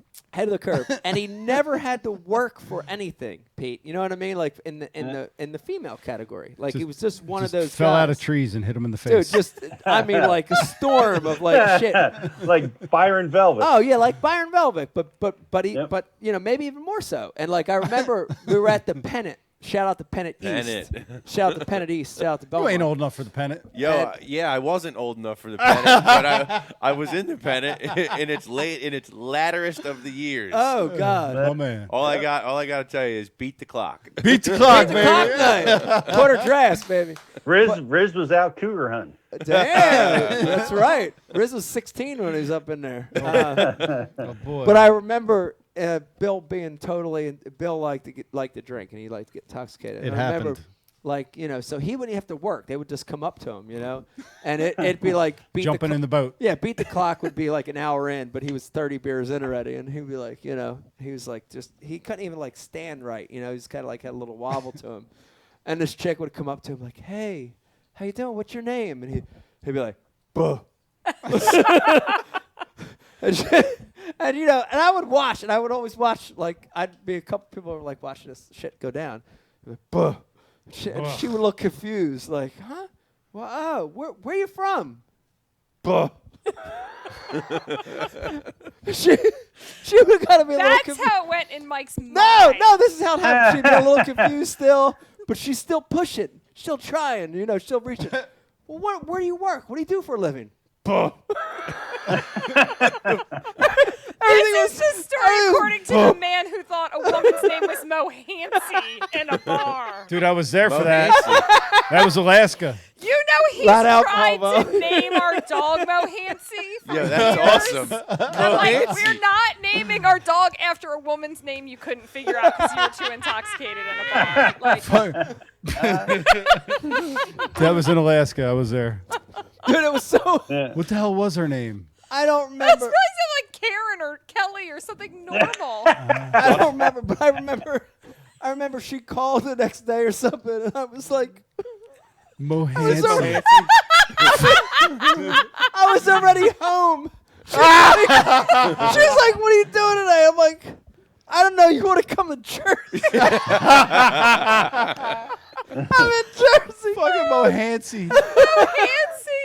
That's great. That wasn't even close to the name. I know that much. No, but you know what's funny, though? Mohancy was the friends of Tom's friend who's stationed here in Philadelphia. Yeah. Who Yeah. married the girl, the other girl. The girl that wasn't Mohancy's Mohancy. friend. Mohancy's acquaintance. Friend of Mohancy. I remember that night. I remember two other things that night. One, a girl named Amber, and I thought her name was Hamburger. I thought she was saying Mohancy hamburger. and hamburger. She was saying Amber, and I thought she said hamburger. And then the other was, you got pissed drunk, and he got on that edge, and we were going to leave, and there was like a bouncer at the door, and he was eating cheese fries or something, and for absolutely no reason, Mike walks up to him, and we're like leaving. And this dude's just sitting there eating fries, and Mike just walks up to him, looks him straight in the face, and just starts eating his fries. Off his plate. I was like, "Oh shit, we gotta go." Oh, it's a bad night. You were just staring him in the face, eating his fries right off his plate. All right, Mike, let's go. Let's get the hell out of here. Oh, thanks for saving me, Brian. This last segment is brought to you by Tin Cup. Yes, it is. Oh, the good old days. Oh man, We're so sorry. Yeah. What a great ending to a great show. It has been a great show. It has been a really, really good show. I want to first of all, thank our guest tonight. Yeah. Brian Carter, Aaron Martens, Leslie in the background, of course. Shout out to Aaron. Aaron's the best, man. Great having him on the show. Love you, man. Also, Dave Mullins for coming on with an amazing story. What a great season he had this year. He was in right bass. there. Right there all season. I know he's going to kick ass. It was next so year. great when he took the lead. Oh my God, that was awesome. Yes, he held it going into the last event. It was Very amazing. good. Also want to shout out all our sponsors. Go to the IkeLive.com. Go to the bottom of the page. Use the promo code IkeLive for discounts off all of them. Just try it anywhere. Try it anywhere. MTB, Heshy, Amazon, Tin Cup, Dr. Squatch. Use the promo code McDonald's. IkeLive. You're going to get some great discounts. Just try it. Never give up. Just keep using it. Comcast. Yeah. It's gonna happen. We need to get more we need thousands and thousands of Ike Live stickers and just put them over anywhere we can find. We've done that Anywhere. a couple times. We I got to think. do it. I'm in. Yeah. I'm in. That same trip. Can we just find an internet hacker and literally anywhere you could possibly shop, the code IkeLive works. Like that would be the most amazing thing. Oh yeah, we I want- like anywhere and everywhere on the internet it I works. just want to check out at the liquor store and use it. Yeah. Right? Yeah, that's Them what and I their want. points. They're like, Yeah. you have Yep. $2 in points. Would you like to use them? Yeah. Yeah, sure. Give me my $2. Yeah, what am I gonna save it for? Yeah. Save Can for you a put it rainy towards day? my Ike Live account? I think it might be a surcharge at the liquor store. But $5 hey, extra that Moon dollars. Rambler. How about it, Mike? Great beer. New, That was probably good. my new favorite beer, Founders Moon Rambler IPA, beer of the night. Don't Yeah. stop Awesome. making it. Yeah. Also, want to shout out Tin Cup. The rye is phenomenal. The rye I love. I would say if I had a case of this under the Christmas tree, I'd be happy, Beck. Ike Live. Ike Live. Ike Live 20. No, is it Ike Live or just Just Ike? Ike Live. Oh, Ike Live. All right, what else we got, Bri? I think it's a wrap. I think dude. that's it. All right, We can Pete. Get the heck out of I here. want to thank Pete Glusick, Rizzo, Brian DeCarpenter, Miss Becky. I want to thank everybody for tuning in tonight. I hope you have a wonderful Thanksgiving. Think about the show tonight. Count your blessings every day. Life is short. You know what I mean? Life is short. Take advantage of every day and be happy. Oh, and tell people they can join us Saturday night. Oh, yeah. This Saturday on the Mike Iaconelli Facebook and Instagram page, Miss Rebecca and I will be starting a new thing, and we'll be doing live from the bar. Mm-hmm. Do we have an official name for it yet? Wait, what's this shit? We're gonna do a little We don't get test. to go out on dates anymore since we're quarantined, so we figure we're just going to hang out with people at the bar at night on Saturdays. We're gonna do a 1 hour live from downstairs at the bar on Instagram and Facebook, and we're gonna test it out. Nice. I think it's a great idea. Just to try it And out. we're going to sample our Thanksgiving cocktail. Yes, we're going to try to figure out which one it is. That's right. All right, shout out to everybody that tuned in tonight. Happy Thanksgiving. We'll see you later. Good night, everybody. Happy Thanksgiving, everybody. Good night. Good night, Seth.